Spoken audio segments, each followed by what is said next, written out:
Yeah! Yeah! Yeah, yeah, yeah, yeah, yeah, yeah, yeah! Drop and give me 20 right now. Drop and give me 20 right now. What's up, chat? I didn't want to stream today. I didn't even want to stream today. But we got, bro, I can't not stream. How am I gonna not stream? What's good, Nah? What's up, mods? What's up, all my day ones? What's up, season 1 viewers? What's up, all my members? What's up, green chat? What's up, Michael? Shout out to the donos. We got Tristan coming on Thursday. His face is fucked up right now. He got some injury from a fight. Tristan Tate's coming on Thursday. So prepare your questions for them. For now, bro, we got a lot to talk about. We always do. By the way, my documentary just dropped on the main channel. My documentary short film is out. It's out. Yo, chat, WL in the documentary. You fuck with it? You see it yet? If you ain't see it yet, link is in the description. That's the only shit in the description today. You know where the fuck the other links are at. I'm feeling good, Joe. Chat, I was about to take a nap, and I'm like, man, wake the fuck up. While they keep talking, bro, I gotta stop. Another Soy Boy made a video about you, bro. Chat, this is what I'm saying. The commentary Soy Boy channels are gonna keep on crying. They're gonna keep on making the same video we've seen over and over again. We got another one that just dropped an hour ago. Give me your energy. Yeah. I'm high off your energy. And I'm never gonna say their names. You see in the donos right now, HC, you saying the Soy Boy made a video about you, bro. Let him keep chatting. Let him keep chatting when we turn up and have fun. While we live stream because they're too low energy, they're too slow, they're too like giving up on life to actually live stream. They don't got the energy for it. Trippy says, W documentary, watch the 3-hour one. Congrats on the Miami spot. Appreciate you, bro. It's on my Patreon for the extended version. Shout out to Trappy.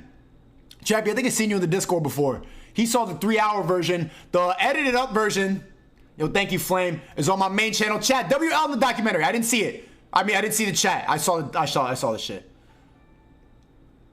I saw this shit. Bro, we all know we're doing this for a bag. Bro, if I was doing this for a bag, what the fuck are you talking about? What are you talking about? What you're supposed to do for a bag is make a Soy Boy reaction commentary channel and say the same shit that everybody else is saying, and you'll never get banned.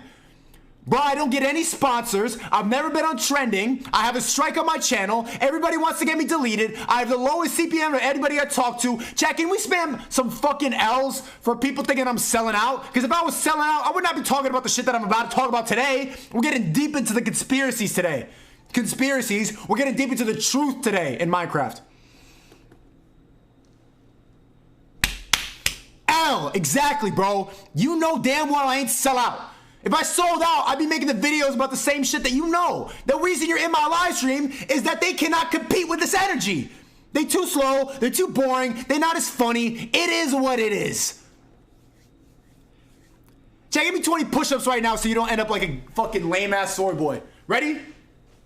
Sneako in the chat, bro. I gotta gain some weight. I'm like 160. 6'3", 160, that's crazy. Me Canyon made me look dumb small. Give me 20. Soy boy, fuck. My chest is sore. Bro, yeah, I've been doing a lot of push-ups on the stream. I ain't gonna lie, I'm feeling sore. W4. How many was that?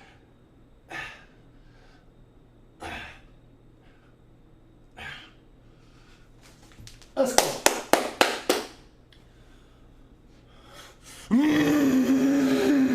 Where's my speaker? Where's my speaker?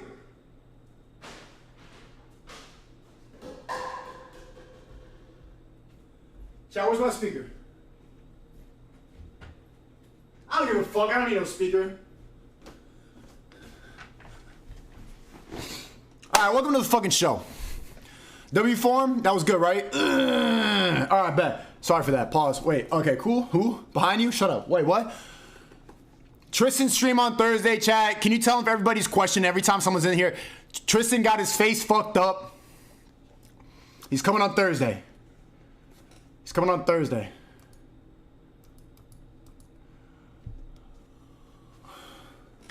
But you're writing a long-ass paragraph for $10, but they appreciate you, below fee. Okay, let's get into this shit. Let's get into it.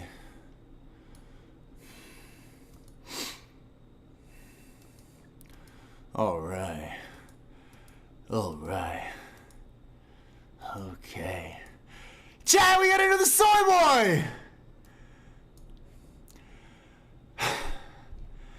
Another soy boy and a spliff. Give me more energy. They can't help themselves from talking about me. It's a fucking 57-minute long video. Chat, do we need to watch this, or do we already know what he's gonna say? Do you already know what he's gonna say? Is it the same shit as this one? And the same shit as this one? And the same shit as all the Lasanabi ones? Bro, nobody wants to sit through this. And for the dude, chat, we can't say their names because that's all they really want. They can't keep my name out of their title. I'm lit right now. And this shit's gonna go up and they're gonna be so tight. I remember this fucking soy boy. I remember this one right here. That he looks like fucking Bob's Burgers. We can click around in the video. I remember him. And I'm telling you, when you get into a call with these like low energy soy boys, it's so predictable because you can roast the fuck out of them. You could debunk them. I remember talking to him in a panel with Keemstar like a month back when I was in Puerto Rico. Made him look dumb. He told me he was making a reaction video. I didn't know who he was. He was like, oh, you do Lee all the time. The dude is obsessed with my shit. If you made a 57-minute video about me, looking like the rest of them, we know what the fuck you said, chat. Can we just predict it right now? And I know he's watching. I know he's watching. I know what you said. You said I'm a misogynist. You said that anti-Semitic. You said... You talked about the swinger party that I went to a year ago. You ain't talking about the open relationship that's open on my part and close to my girl. You know, I really be like exercising it to that level. But I can get hoes. I can get hoes. And you can't. I remember getting in a call with him and I'm like, yo, respectfully, do you get any pussy? And he's like, well, I love my girlfriend. Okay. Then leave it at that. You got roasted in a live stream, made you look dumb, and now you have to make it an hour-long video with my name in the title. Just like this, soy boy. Just like this, soy boy. YouTube should ban Sneako. Responding to Sneako. And they're so afraid of a live stream because this soy boy, the same looking one, it's always a fucking, like, just a sad-looking dude from LA. Saying the same shit. So let's click around. Let me guess. Fake alpha male. Swinger party, misogynist, and trigger warning. I don't think he'd go that far to put him in the bio. I already have his Instagram up, but let me see. But yeah, bro, you look like Bob's Burgers. Like, it's just no one in my chat really cares about you. Your chat, your comment section, because you can't even do a chat. You're too slow to do a live stream. Your comment section's in there coping, probably saying, I can't believe it's disgusting that anyone would like him. We gotta stop how do people even like this content? This is you're a hero for making this. That's what the fuck your comment section is. But none of my chat wants to watch you. You're boring, you're slow. Bottom line, like if you like debunk my logical, whatever the fuck. Let's watch a little bit. Let's watch a little bit. Oh, trigger warning. Trigger warning. Is this shit on? Chat, be careful. I don't want you to get triggered. I'm glad he put that. Why are you dressed like this? You can hear everything? Turn this shit on, man. Hello, my child. Oh, hello, your child. Weird. You look like a bagel. Yo, homie look like a cult leader. You look like a guy knocking at your door to some version of Christianity that nobody wants to join. You look like you're gonna sell me a book in a park. Have you been sinning recently? Okay, I don't want to hear your bad material. But you got roasted in a live stream, and I remember you told me that's how I remember you Bob's Burgers looking ass. You do like look and you're shaped like a bagel, and so I could debunk. Oh, there we go. You could scrub the bottom. I don't want to watch this. You see, there we go. We got the podcast where I talked about going to a swinger party and not liking it because I wanted an open relationship.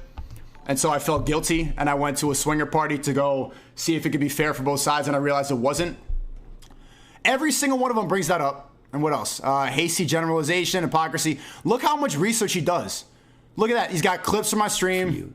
Stop trying to... This dude does extensive research. They all do. They're fans, but they don't know how to be fans because I trigger them. And so because I go against their entire ideology, they need to make a reaction video debunking me or whatever because they can't accept the fact that I'm right.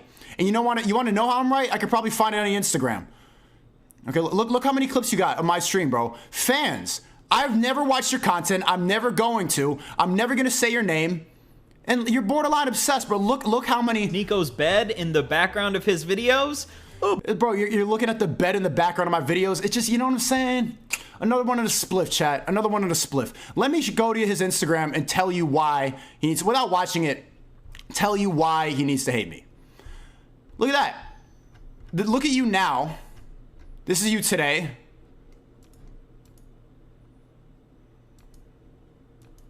A month off of social media because being exposed this is chat.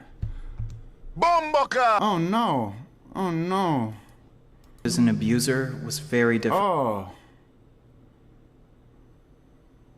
on my mental health. My purpose is to create, inspire, and abuse. Oh no. Chat, don't say I'm afraid. I've already talked to him on a live stream. I've already had a debate with him. The guy looked dumb. The guy looked dumb. And, I mean, look here. Oh, no. God is the one who gave me this purpose. So... Oh. Free Willy. Yikes. You scroll back a couple of years, bro. What happened? Look at that. This is my 9-month weight loss update. I am currently at 197 What happened? What happened? pounds. I started That's why you don't like me. Oh, that's why you're obsessed with me. That's why you've seen all of my live streams. I'll never watch yours. at 222. But you're triggered by it. I mean, really, like, look at that. What year is this? This is 118 weeks ago? That's 2 years ago?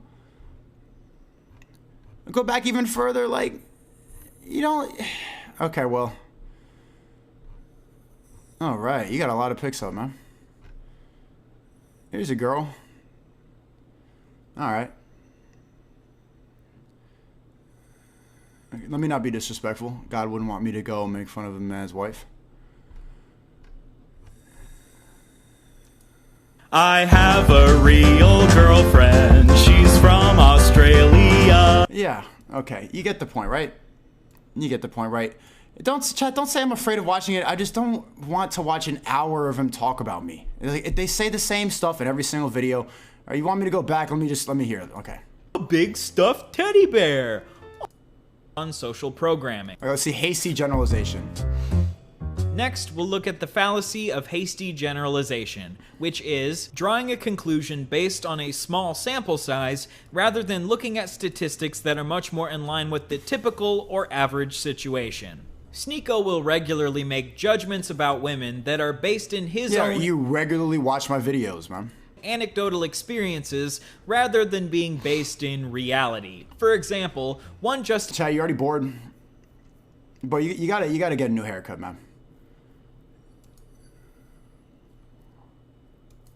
justification Sneako gives for why he thinks feminism is bad is because it makes every single girl in the West believe in astrology. Where do you hear all this feminist stuff? Every day from every single girl. Astrology, like every online? single girl in the West believes in bullshit-ass astrology. Every single one. However, in reality, only 30% of women in America believe in astrology, and all right, well actually you made a broad statement that's not statistically accurate. All the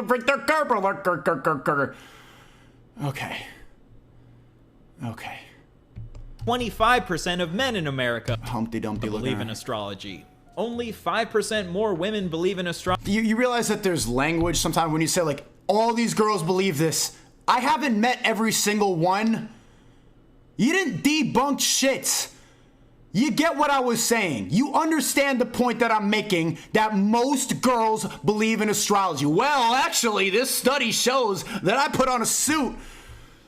Okay. This is why, like, 57 minutes of this, bro. Look, and I'm not scared. I already talked in a live stream. Okay, just look at this. Look at the side. Ad hominem, appeal to nature, identity fallacy, poison. Bro, wow. I'm telling you, these commentary channels are obsessed, and it just gives me more energy. This is why you don't like. Look at you, bro. Oh, and look at who he's best friends with. Oh, YouTube should ban Sneako.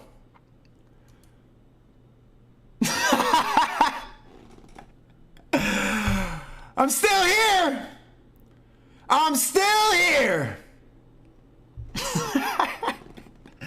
So chat, as long as we out here, as long as we exist, they gonna keep being mad. We gonna run laps around them. It is what it is, man. Look who it is. Ah. Fellowship. God, bro, I don't want to. Why do you look like that?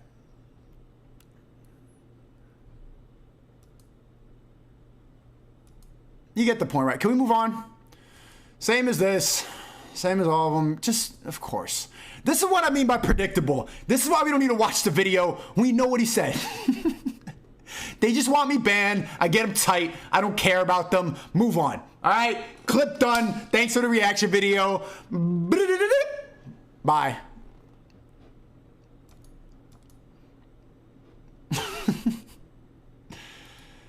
Okay. All right, let's watch something like actually good.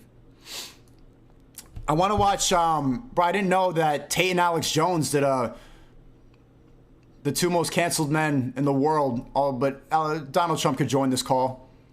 The two most canceled men in the world did a podcast together. I want to watch this. But first, let's react to a soy boy that's actually beneficial to react to. And let me break down why I react to Lasanabi. Lasanabi, because, you know, it is what it is, bro. You got more clout. So it's not beneficial for me to respond to another predictable soy boy that wants to be banned because, you know, my second channel is lapping their main channel. So it's better to react to Lasanabi because he's at the top of the food chain of all the soy boys who say the exact same thing. So it all trickles down from Lasanabi. Instead of watching another one of the same exact videos, we're going to react to him. Because on some clout shit, that's the most beneficial for me too.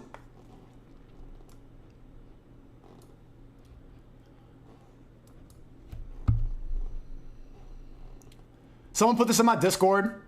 My Discord is where all my reaction videos go. Hassan is unironically stupid and should quit politics.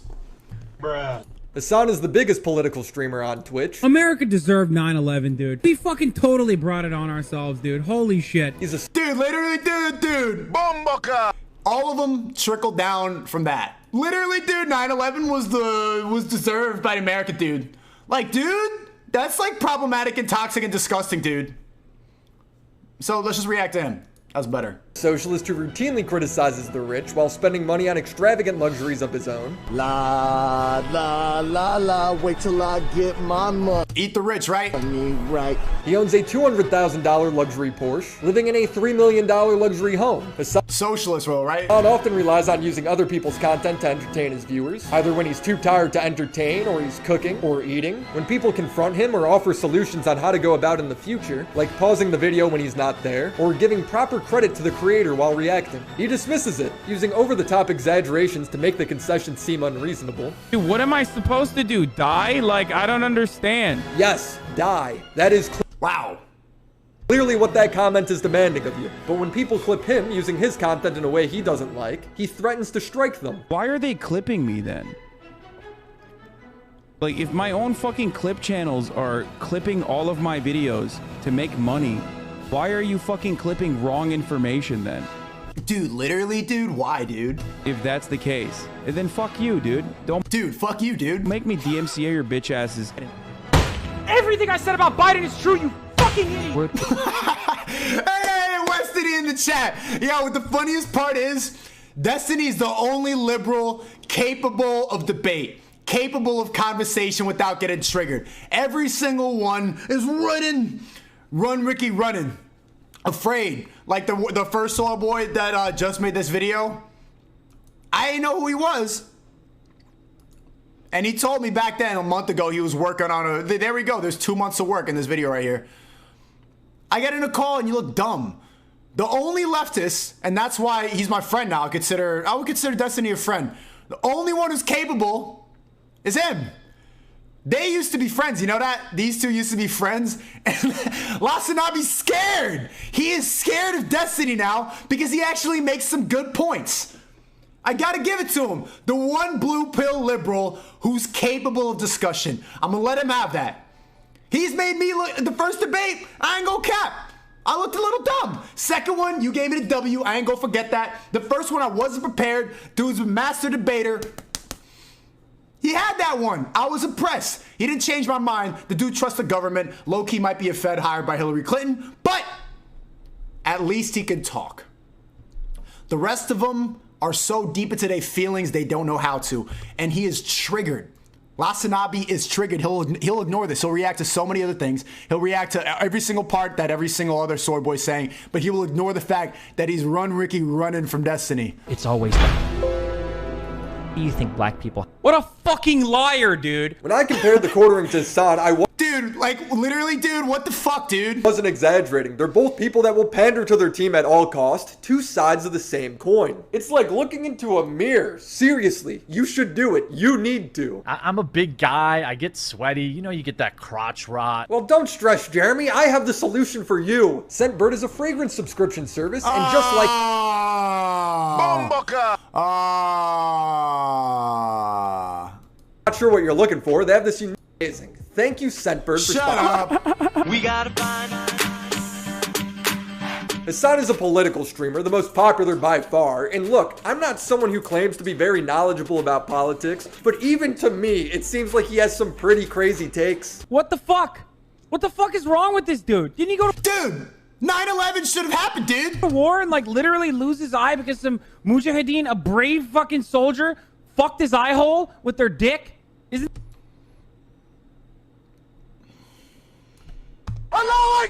that how he lost his fucking dumbass eye? Because he got his fucking eye hole fucked by a brave soldier? Yeah, Hassan sounds like a very reasonable guy, somebody I definitely would want to run the world. That's number one, like, that's one of the things that I dislike the most about liberals is the fact that they can so comfortably sit behind a computer screen and disrespect people who have fought to defend the country.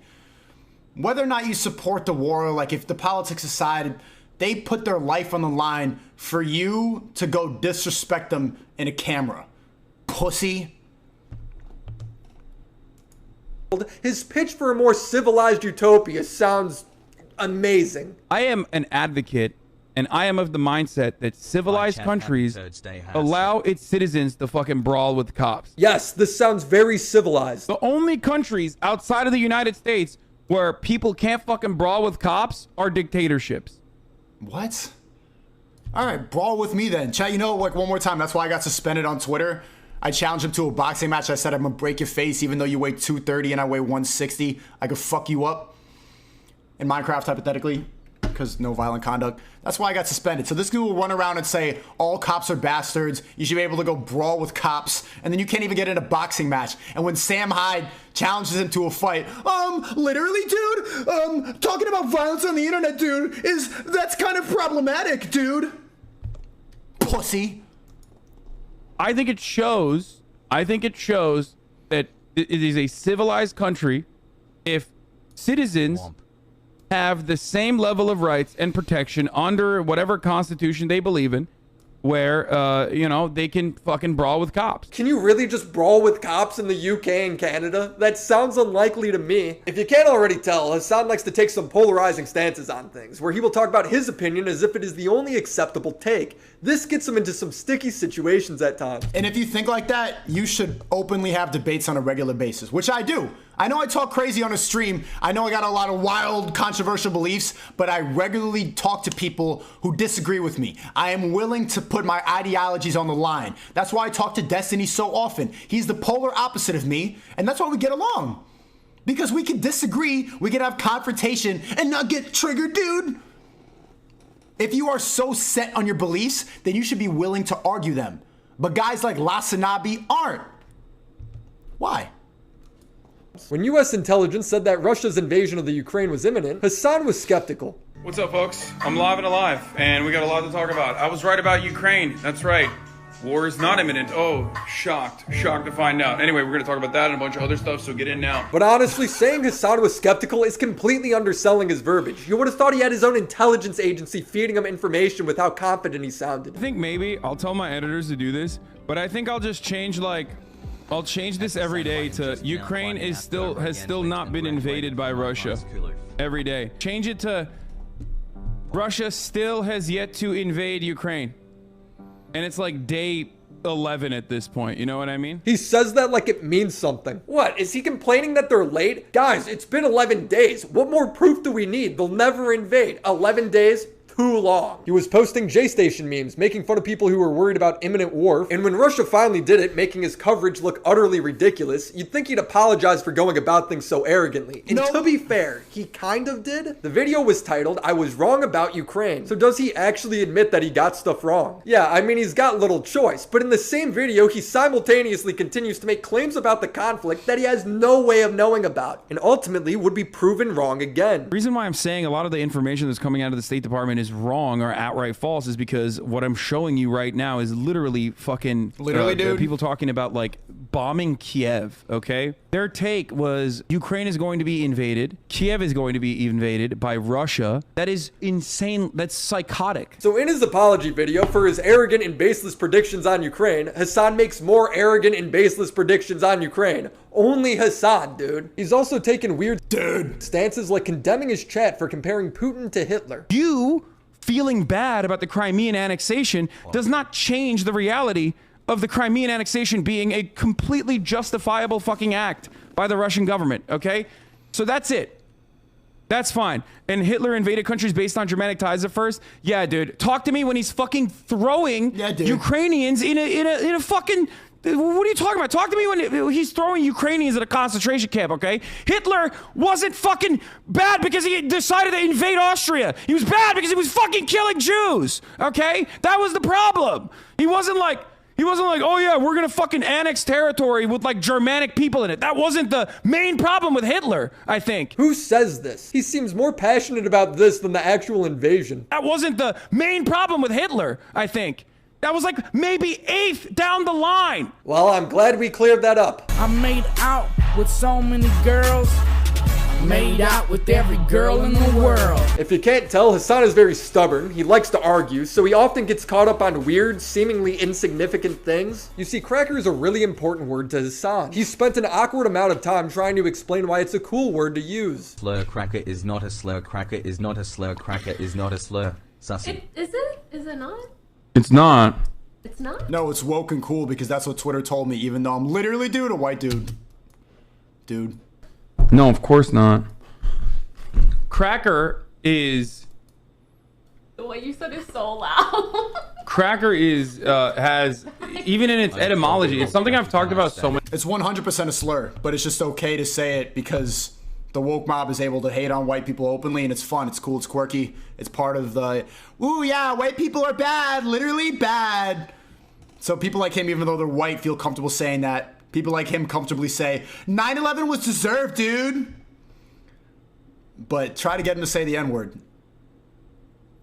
Many times too, because say it, Hasadavi. Say it, Lasadavi. Say the N-word one time. I'll give you permission. I'm a quarter black. You could say the first half. Someone else black in the chat, give him permission to say the other half. It's like white boys love fucking saying like cracker is the same as the N-word. Cracker is the same as the N-word, right? It's really stupid. It's not. Look at Pokemon cringing in the back. Like the etymology of the word is different. Like cracker means literally whip cracker. It comes from whip cracker. So the power still is in the hands of the white person in that situation. What a weird way to justify a slur, because the power 400 years ago. It's true. Us white people, we love being called crackers. I feel completely empowered by it. No, what white person likes being called a slave master? What are you talking about? Jokes aside, Hassan would use the word in a way at times that could be interpreted as hateful. Did I say oh my God, saltine cracker. Like people are just bitter because it's saltine cracker. That's not what I said. You dumb cracker bitch. I don't give a shit. Oh my lord.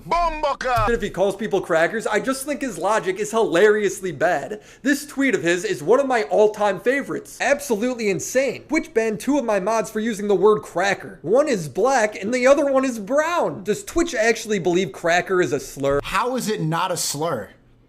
What is the logic behind pointing out that they're black and brown? I feel like that makes it worse. Like if they were 2 white guys, I get it. That makes more sense. But this, it would make more sense. Makes it more of a slur because they're not ironically using it. They're using it as an insult. To bring up their race at all. He went through this phase where he tried to act like all these creators agreed with him on it when they clearly didn't. What do you think about the word cracker? The what? The word cracker. What do I think about the word cracker? 2 of my mods got banned for saying cracker yesterday in a sequence of like 3 minutes. This fucking guy. I don't use it personally. He's like, this fucking guy. Personally. Oh. I'd rather describe people with things that aren't just broad strokes. Literally, dude, why don't you hate white people with me, dude? I'm one of the good ones. Derogatory terms based off the color of their skin. Pokimane had to bait him into talking about something else because he was getting so riled up about it. I've been a sub to Hassan for more than 2 years, but it's about time the community's bubble got popped. The whole you can't be racist towards X group argument isn't perceived well in the real world where we actually live in the struggle. Bro. Have you seen this one video on YouTube? No. Can we talk about something a little bit lighthearted? That's not racial slurs because I need to keep my image clean and you're kind of making me feel uncomfortable. Why are you getting so heated about a racial slur and trying to justify it? This person No, has literally never been around black people. Literally, dude. Black people, dude. Good video. I promise you. Here's the person who does not have a single black or brown friend. Bro, he has 1 black mod, 1 brown mod, and now he's like, dude, literally I speak for all minorities when I say that cracker's a good word, dude. Okay, what is it? What Hassan did right there is how he dismisses every argument that disagrees with him. He exaggerates, refuses to actually... Okay, Lasan's not even white, he's Turkish. Yeah, kind of just look at him. What, did he denounce Islam and lives in LA? Wears the Harry Potter goggles and has white guy haircut and looks white and is wearing a fucking white guy shirt. Dude's white. Dude's white. You could be a white Turk, right? You could be white and from Turkey. Why is Turkey not... They could have white people. Fuck out of here. Engage in the conversation and usually just shoves words in the other person's mouth. Here's the person who does not have a single black or brown friend. You dumb cracker bitch. What are you talking about? Talk to me when he's throwing Ukrainians at a concentration camp, okay? I don't think he's ever engaged in a good faith argument. He's perfect for politics. On the bong and the dope, I'm on his bong. It's just too, oh no, he's not white, he's Turk. It's just like, okay, like you could put Greeks or like, he's not white, he's Italian. If you get all the white privilege, if you talk literally, dude, you're white. You're white. Stop saying cracker. I'm smoking that Viacom. I've already touched on Hassan's lack of understanding when it comes to copyright. He will play other people's videos on stream when he's not even in the room. He does this so often, people are able to make 45-minute compilations of his chair, or him just eating, not transforming the video at all. He usually won't even provide proper credit for the video. His excuses are laughable. I don't know. This happened to me. This was the first time that I heard about Lasanabi. This was back before I was streaming. And also, I just dropped my documentary on my main channel. Don't think I just do reaction content too. The documentary's fire. It's a whole movie.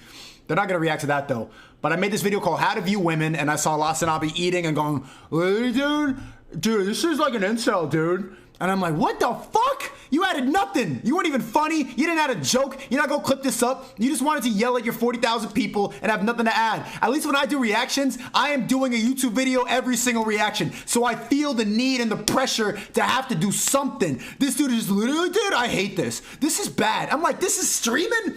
I can do this. I'm way better at this. Maybe because I'm live for fucking 8 hours. And sometimes... This is why you shouldn't be live for 8 hours. This is why you should take breaks from streaming. I stream in seasons. I stream for like 3 to 5 hours because if you're just chronically doing this, literally, dude, I don't even want to debate, dude. I'm just going to react to stuff and avoid people who get me triggered. It becomes an echo chamber. And that's how you get the Twitter low-level hidden reply people, K-pop fans, people who go, not the cracker, it's the cracker for me. That's your audience. That's how you attract it. Sitting there, coping, getting slowly fatter. People like this probably watch Lasanabi. This is the target demo. Ready? I decided to take a month off of social media because being exposed is... This is your target demo. Like people who feel comfortable posting this even in An satire. abuser was very Oh, bro. difficult on my mental health. My purpose is to create, People who don't get sunlight. inspire, fire, and abuse. This is not something I found. I just went to this dude's Instagram. God is the one who gave me this purpose. So if you want someone Please don't use the Lord's name in vain, man. to blame, blame God. I preach. Oof. Oof. Bomboka! Yeah. Yeah. Yeah. Sorry for putting that on the screen for so long. What are we talking about? I just got distracted. I'm not literally in front of the camera while the fucking video's playing. And when people like JXE give honest arguments for why they think that's wrong, Hassan, in usual fashion, will be quick to dismiss the point entirely, using some of the most brain-dead logic I've ever heard. On him, how is it any different than him just watching a YouTube video off stream? It just rubs me the wrong way. Like, how do you think of your viewers to just stream your break?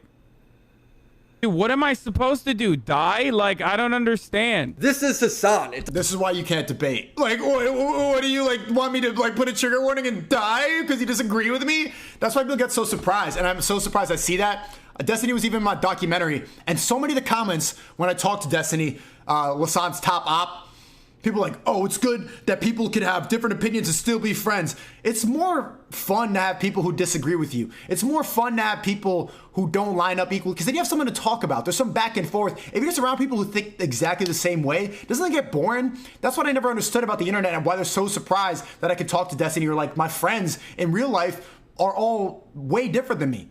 I have Islamic friends, I have Christian friends. I was an atheist for a long time, and I talk about how like evolution is real. I would talk about all this stuff about how science, and I was really obsessed with that, but my closest friends were religious because I like the back and forth. I like the debate. If you just have somebody who agrees with you all the time, what the fuck you gotta talk about? But everyone on the internet, that for some reason they think that disagreeing is like, you want me to die? Get off the internet. Get off for some time, bro. Go outside. Or else you don't even know how to have confrontation on a level of politics? You gonna cancel your friends over politics? Grow up.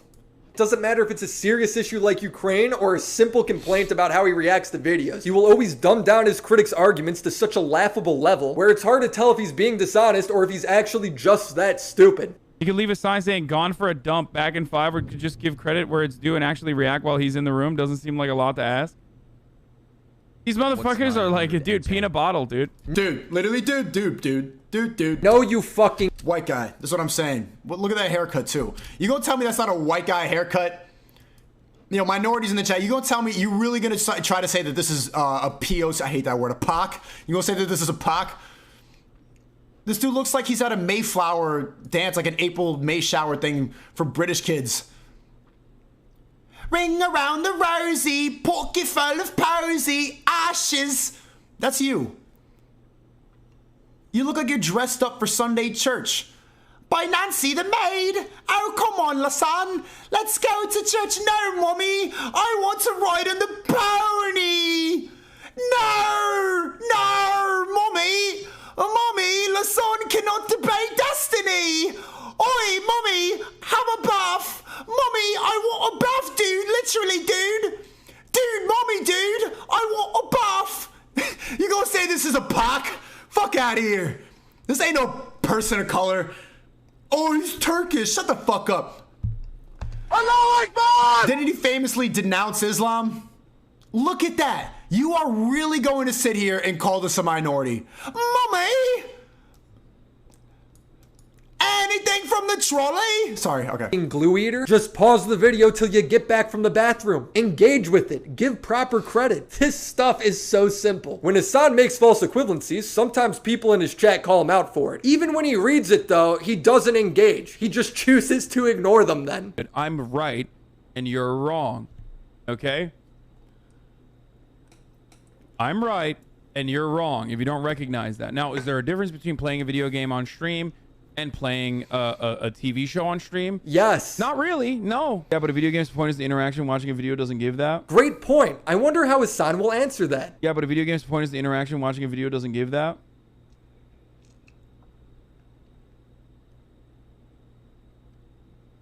Say People have gotten something. clapped for game streaming before. He doesn't. He chooses to ignore it and read another chat message. Here's the best part. When people start infringing on Hassan's copyright in a way that he no longer likes, then it's all cool to strike people. Yeah, I've been noticing it's been hella toxic. Even clip channels are being annoying and commenting in the description on how you're wrong. Why are they clipping me then? Like, if my own fucking clip channels are clipping all of my videos to make money, why are you fucking clipping wrong information then? Because you look like an ass. It shows how much shit you spew out of your mouth. Then fuck you. Okay, shout out to Willie Mac Show. This is a good video. But guys who make this type of shit, you gotta be a little bit... You gotta be kind of a fan to have this much evidence. Dude, don't make me DMCA your bitch asses. Motherfuckers are literally posting my YouTube videos. This is streamer talk right now. People are afraid of fights. Don't let me DMCA your bitch asses. Yeah, okay, but then... I'm going to kill you and put on your skin and wear it as a suit like the old Irish did. Lasan, I'm coming to kill you. I'm gonna DMCA your bitch ass. Get off the internet sometimes. From my fucking Twitch, stealing this shit because I allow them to so they can make money off of it just to make me look fucking bad or shit on me? What the fuck is this? Send me all the videos. Okay? Send me all the fucking videos of the Hasanabi Clips Industrial Complex talking shit. And I will fucking destroy them. I will purge them. Crazy how he's all for getting rid of copyright laws until it starts affecting him negatively. Fucking classic. But she's so nice, but she's so nice, but she's so nice. Nicholas Diorio has been making a full-fledged documentary breaking down Hassan's career, and when I told him I was making my video, he specifically sent me these clips to use. So I'm not going to, for instance, I'll use Hassan as an example. I'm not going to talk to a black person like Trihex and say, hey, the N-word, it's always black. What do you think black people... What a fucking liar, dude. What a What a fucking liar, dude. Fucking Weasley little liar, dude. What a fucking Weasley little liar, dude. Holy shit. Dude, this is what I'm saying. Blueprint white guy talk. When white guys get tight, dude. It goes from dude to dude. Nah, dude, what the frick, dude? Bro, I'm literally, dude, I'm going to DMCA your bitch ass, dude. Dude, stop it, dude. Literally, dude, I'm getting mad. Mom. Dude, Mom. Destiny hurt my feelings, dude, Mom. Can you give me a Mountain Dew? Dude, I want a Mountain Dew. Dude, give me a Mountain Dew. Mom. Fuck you, Mom. Mom, I'm playing call Mom. Shit, dude. Holy fucking shit, dude. Even when he...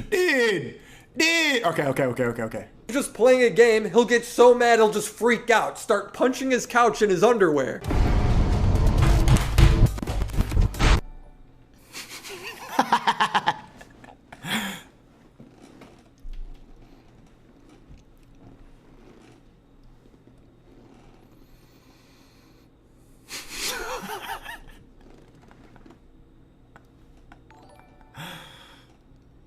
Nah, that's funny though. This is good content. Top tier This content. inspires me. I want to make him this angry. His cringe has been documented on Reddit and YouTube for years. The man's a self-proclaimed socialist that takes 100% of the profit from the labor of others, whether it's stealing videos for downtime on his streams, or not paying editors who are uploading content on his YouTube channel. The dude's dishonest in conversations, acts in bad faith, he refuses to engage with anyone who shares a different opinion. He is the quartering, except instead of wanting to fuck cartoons, he acts like an expert in whatever political topic is trending that day. He is Hassan Piker. That will be it for today, comrades. Thank you for watching. Shout out to Nicholas Diorio for helping me out this video. And of course, man, he's got some, one thing we got in common, bro, we got some dedicated ass commentary channels trying to clip up and ruin our careers. Dude, stop making a reaction video, dude. Okay, enough. All right, Daz Black exposed. Chad, you've been spamming that for a minute. What the hell happened? Uh-oh. Is there going to be some P-word allegations? It came out today? Or is it some old shit? I don't even see nothing. What's the vid called?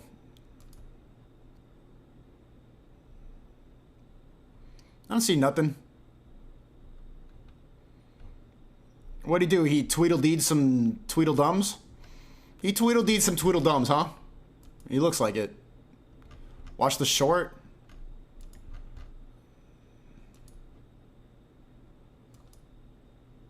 Last week, I was falsely accused of grooming a child across YouTube and TikTok. These channels have used DMs and photographs to further booster these allegations. These allegations are completely untrue, and I'm here to give you the facts. The girl who sent these DMs has said that we met, she was 13, and then again when she was 19. The picture you're seeing on screen now is the picture she has identified as when I met her when she was 13. This was a fan meet and greet at Comic-Con 2016. As you can see in these pictures, until it's proven, I don't really want to talk about this and put more heavy dirt on somebody's name that doesn't, like, if I don't know this is true, this is some heavy stuff to accuse somebody for. It's on his channel, though.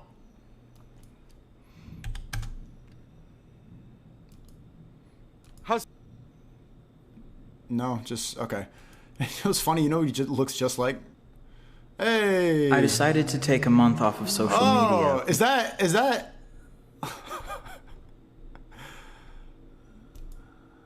Relationships should never be based on trust, because... Okay, yeah, enough of them. They're just, okay, yeah. I don't want to look at you. I don't want to look at you. Jack, can we watch this now? Can we watch Alex Tate? Alex Tate, fuck. Can we watch Andrew Tate and Alex Jones? This is on Alex Jones' website. Shout out to Alex Jones. One of the original G's who stayed true to his word. One of the most canceled men on the platform. It is cool to see them collabing together. I did not expect this collab. I've been shouting him out on a regular basis. I've been shouting out... fuck, I was about to say Alex Tate. I've been shouting out Alex Jones, Andrew Tate, and Donald Trump for a while. Donald Trump, I don't agree with everything, but I support people who are canceled because I know that if they try to silence you, you are saying a modicum of truth in a world full of lies. If they censor it, it's true. Alex Jones has been trying to get to the truth for a long time. I've liked his documentaries. I like the way he talks. I like the way he really tries to uncover and get past all the lies that's in the mainstream media. And he's doing it really all by himself. He's been able to trigger mainstream news so much for like 20 years. It's commendable. Even though he's messed up sometimes, I really admire Alex Jones. He's one of the people who really inspired me to start getting into this in the first place. The frogs again. Yeah, I love... Entertaining as fuck, too. Entertaining. I love conspiracy theorists, man. Been a very interesting few years, and we've seen what happens when people don't have a voice and don't stand up and try and repel against these systems. I really do think that the acts that have happened across these last few years in the name of trying to save lives for COVID have been genuinely criminal. And I don't think they would have tested this kind of system or tested this kind of censorship and repression to just stop it and go back to normal. And chat reminder, we got Tristan Tate coming on Thursday. Tristan Tate's coming on Thursday. Get your questions ready. It's going to be a good interview. He had to cancel today because his mouth is fucked up from getting in a fight. His tooth is messed up, bro. It looks really fucked up. I don't know if he wants me to show the selfie, but I hope he gets better. He's in pain right now. But back to video. I think it was a test of a system, and they intend on coming in harder than ever before with some new story and some new excuse later on down the line. And it gets to a point where you finally have to stand up and realize that you cannot run from what is going to come to you. You cannot escape it. You cannot hide. You cannot deny it. You get to a point where you understand you need to find people who are like-minded and stand up. And the best way you can stand up at this current point in time is just to educate others and just to highlight the injustices which are being purported by these systems. My banning was absolutely and utterly unjust. I never broke any terms of service. They know that. The whole world knows that now. And the public sentiment is on my side. And the more people talk about this and the more people discuss this and tell others and educate others, the harder it's going to be for them to keep this curtain, this iron curtain of theirs, over the truth. Because that's all they truly want to do. Power corrupts, and absolute power corrupts absolutely. Everyone knows this saying, and it's completely and utterly true. And we're now in a situation where they have absolute power.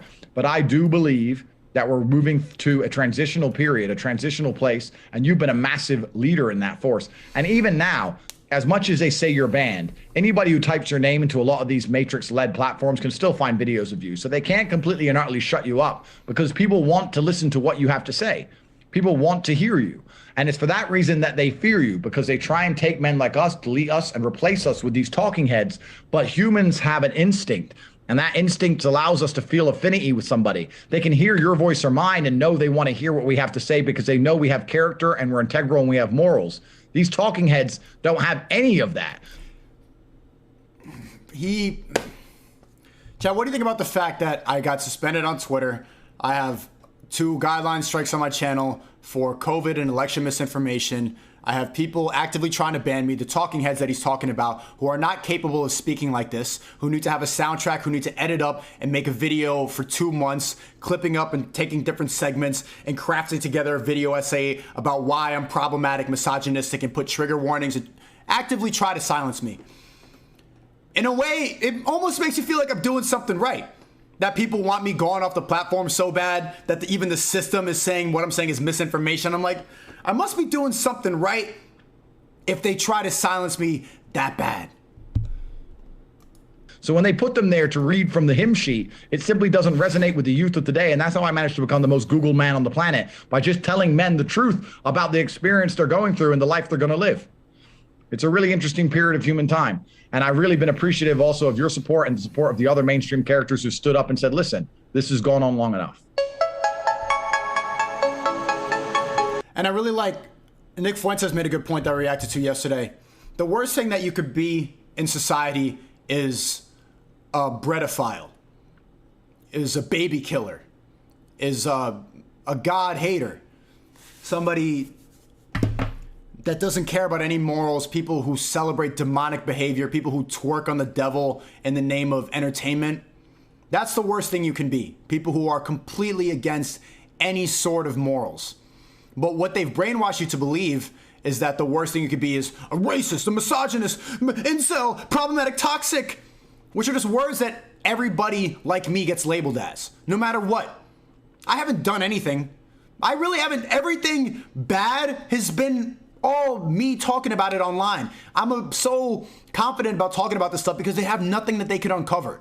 Everything has been something that I've said. They got nothing. So all they have, all their ammunition, is making up words and making up lies, putting up trigger warnings, trying to paint me as a bad misogynistic person, trying to paint me as a racist, as all of this nonsense that they call truth tellers. He's just playing a character. That's what society has made you believe is the worst thing you can be. When in reality, it's people touching kids, people killing babies.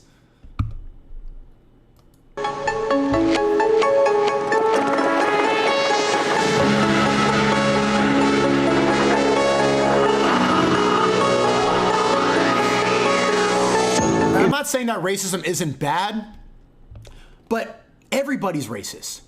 Everybody has prejudice. Everybody's capable of saying something racist nowadays. Anybody can get labeled as that. It's like the witch hunt in the 1400s. They'd say, witch, if she was squirting or something like that. Witch! And then burn her at the stake. If you get called a racist once, if you get called a misogynist once, that's what you are. If you get labeled as that, people are so confused and they think that racism is so bad. It is. But from words, from ideas, from stereotypes, is that really the worst thing you could be? Yes, it's bad. My point is that anybody can get labeled as that, and you're being brainwashed to think that those are the worst people. InfoWars, tomorrow's news today.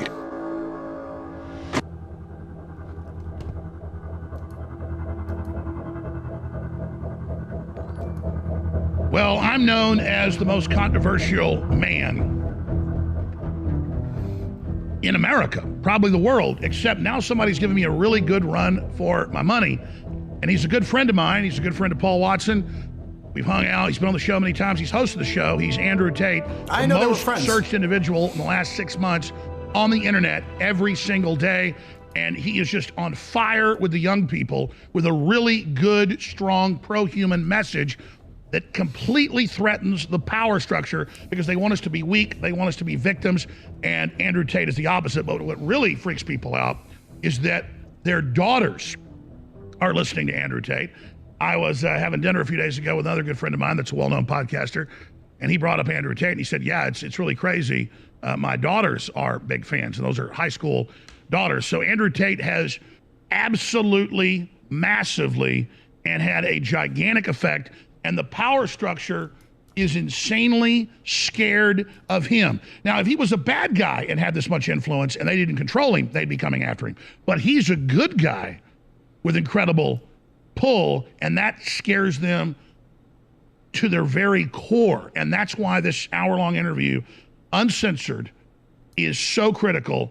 Andrew Tate being able to speak for him. Was he talking about Joe Rogan? Was that the other podcaster whose teenage daughter's like listening to him? Himself, because now he's become one of the most banned men in the world. There's only a few other people out there. Donald Trump is one of them. I'd say in the top 3 most banned people in the world, it's Andrew Tate, Alex Jones, and Donald Trump. That's why this interview is so incredibly important. We're in a club. It's a pretty elite club, and it's because we scare the establishment. Andrew Tate, great to have. Hey, I'm almost going to join chat. Hey, banned club, suspended on Twitter, into YouTube jail, election to COVID misinformation, man. No. I'm not getting banned. I'm staying on YouTube. I'm not even... Bro, I'm staying on YouTube. Have you here, my friend? Absolutely glad to be here, and that's a pretty good club to be part of. So I'm almost happy for the membership. Where to start? The ban, what you're going through, what's unfolding, what's coming next. We're going to get into so much here today. Yeah, it was the Matrix attacked me. I knew they always would. They attacked in a very clever manner. I received a strike on YouTube, which prevents you from posting for 7 days. After I Hey, gang! Also, I hear the Skype. Alex Jones, get Discord. Received the strike. Meta banned me, which is Instagram and Facebook. They banned me. I filmed a YouTube video to reply to the ban while I still had my YouTube account because they're pretending they're fair and that it all doesn't happen in sync. They allowed my YouTube account to survive for 4 more days, and then they banned my YouTube account. So the strike was given to me on purpose to make sure that I couldn't post my reply video directly after the first ban, and for them to pretend that there was some kind of degree of separation between the large Matrix attack. They do it right in front of your face, chat, because they think we're stupid. How the fuck do you get banned on every single platform, from Facebook, Instagram, to LinkedIn, Uber, Airbnb, Stripe? If you don't know, Stripe is the payment processor. How do you not see the fact that all of these companies work together? Someone gave them the word, shut it down, and all the apps cancel them all at once. And not one of you who support these people getting banned could give me a valid reason why Andrew Tate was banned. Give me one reason. You don't know why. They just said, enough, switch. They do it right in front of your fucking face because they think you're stupid. And the reality is, most of you are. Most of you want to stay asleep. I've been banned on basically every single platform, from Airbnb to Uber through to social media platforms, payment processors, absolutely everything. And you're completely right. I teach people and inspire people to think for themselves. And that makes you the enemy of the establishment because you are not allowed to think. You're only allowed to comply. Let's walk through that, because before we started this interview today, you said the most important point is once they silence you, then they can tell whatever lies about you. You're not just put in the phantom zone. Now they can misrepresent who you are. Absolutely. And that's the number one intention, right? Because when these large companies decide to ban somebody, they also monitor in real time public perception, social media comments and posts, and how people feel about their decision. So to make sure they don't look tyrannical, after they ban you, they used a media machine to lie about you and paint a narrative that you're the worst person in the world, to try and convince the populace that your ban was actually a good thing, so they can get away with their actions unscathed. The lies are a very, very important part of their plan. They're always pre-orchestrated, and they come in hard and fast and heavy across every single mainstream media outlet in real time. As soon as you've been banned, you can no longer defend yourself. You are defenseless. And what you just said is so incredibly critical, and that's why they're scared of you. When they began their... You see how, like, those biggest websites all lie? Can just, the biggest mainstream news, this is what your grandma and your auntie watches. They're all just believing in lies. Purge of InfoWars in August of 2018. Tim Cook later bragged that he met that Sunday night with the heads of the big 6 tech companies. That's how important the censorship is. We think that what the user wants is someone that does review these apps, someone that does review the podcast, someone that on like Apple News. You guys know that he's the CEO of Apple, right? And also he's where a human is selecting the top stories. But at what point were you like, okay, that's it, Alex Jones has to go? I don't want to get into a singular kind of event, But I think there's enough there that reasonable people could agree that if you're going to curate, that should be all. And it wasn't just about Alex Jones, it was about setting this precedent and how they first decided to have YouTube shut me down. First was the strike, so we couldn't respond. It's all very strategic. This is admitted, by the way. Cook's given interviews to Vice and you name it. In terms of power, I've never felt like I had any power.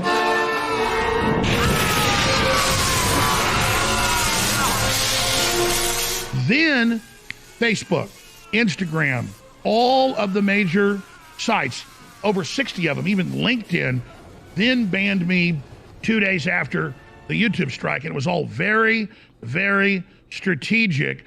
And this is a battle plan. And they now admit it's a battle plan, which they later used on Donald Trump as well. And now they're using against millions of not just Americans, but people all over the world. And we see the videos in Europe, in the UK, where the man criticizes transgenderism and puts up a transgender flag with a swastika on it, and they come and arrest the veteran at his home. So whatever you see being done to Andrew Tate and Alex Jones and Donald Trump today will end up being done to you. This is a blueprint where they pick out the alpha males that they see on the vanguard because they're really coming after everybody else.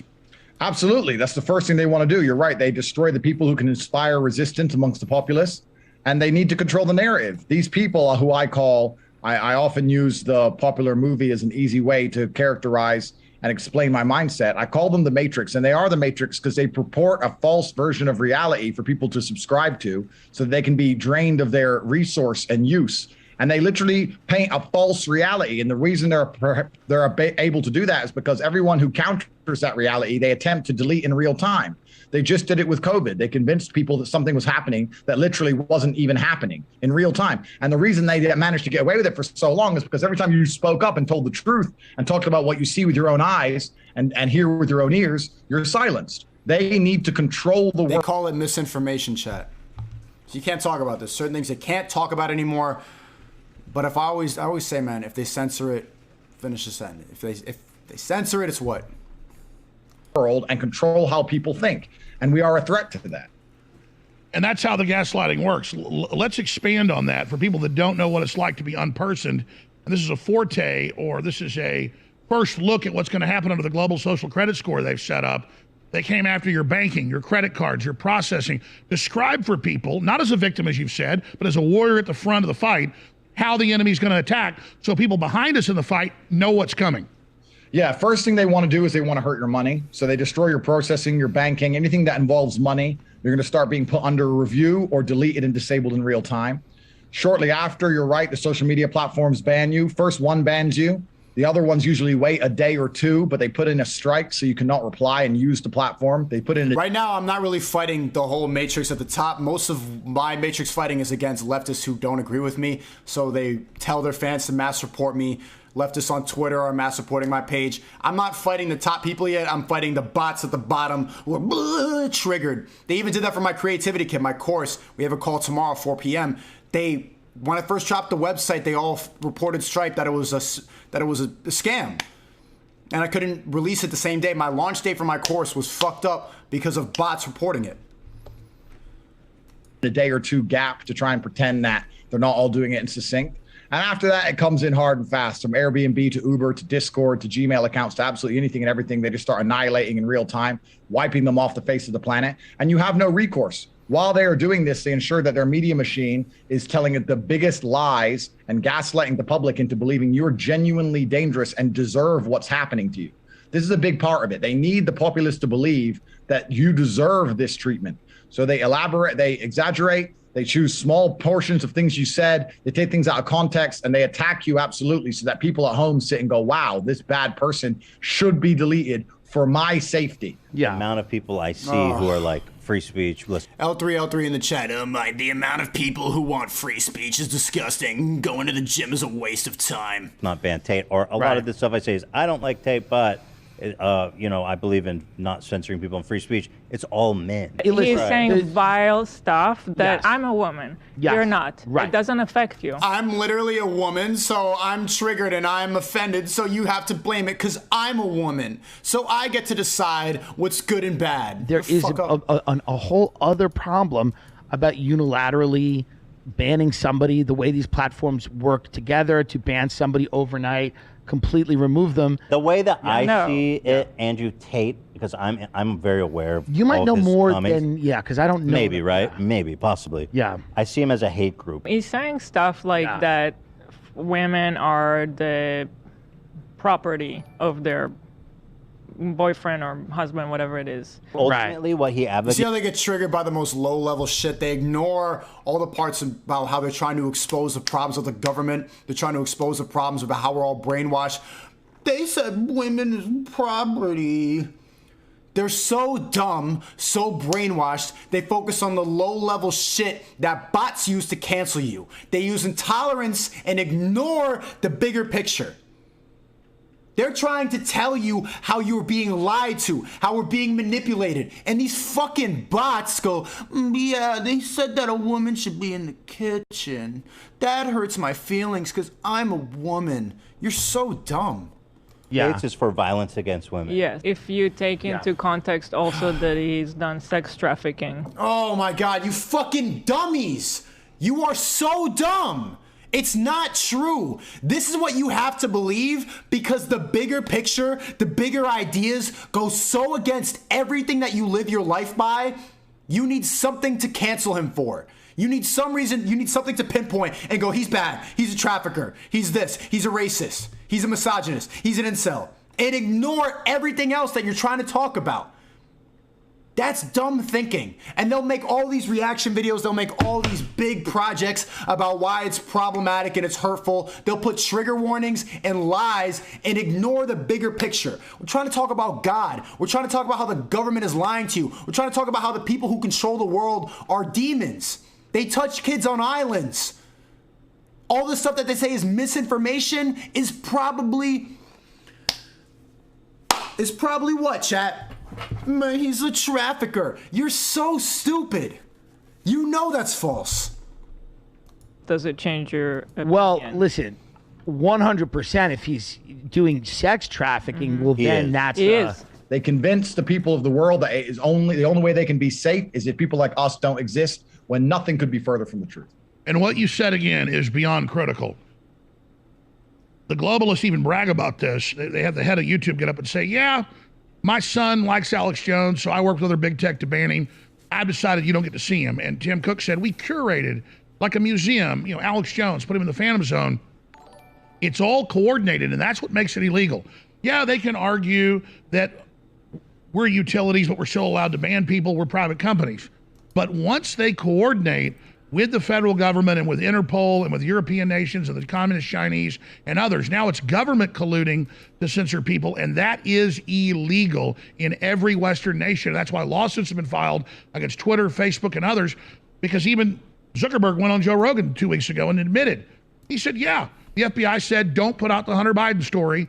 It's disinfo, which we all knew it was true. It was true then. And so they censored billions of users from being able to see that info because the FBI said so. That's the government the deep state in direct collusion with big tech.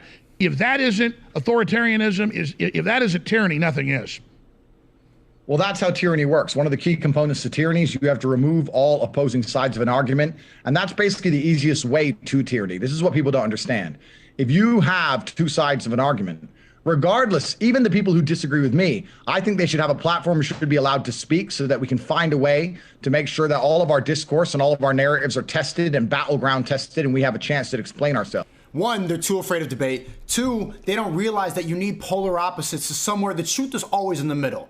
I'm extreme red pill or whatever. Someone like Destiny is extreme blue pill. And that's what we argue. And the truth is somewhere in the middle. That's necessary. Discourse, disagreement, argument, conversation is necessary. But the blue pill side, the liberal side, the bot brainwash people who just echo whatever the fuck is on Twitter, they cannot handle debate. They cannot handle conversation. They want to ban the other side. They're actively trying to ban me right now.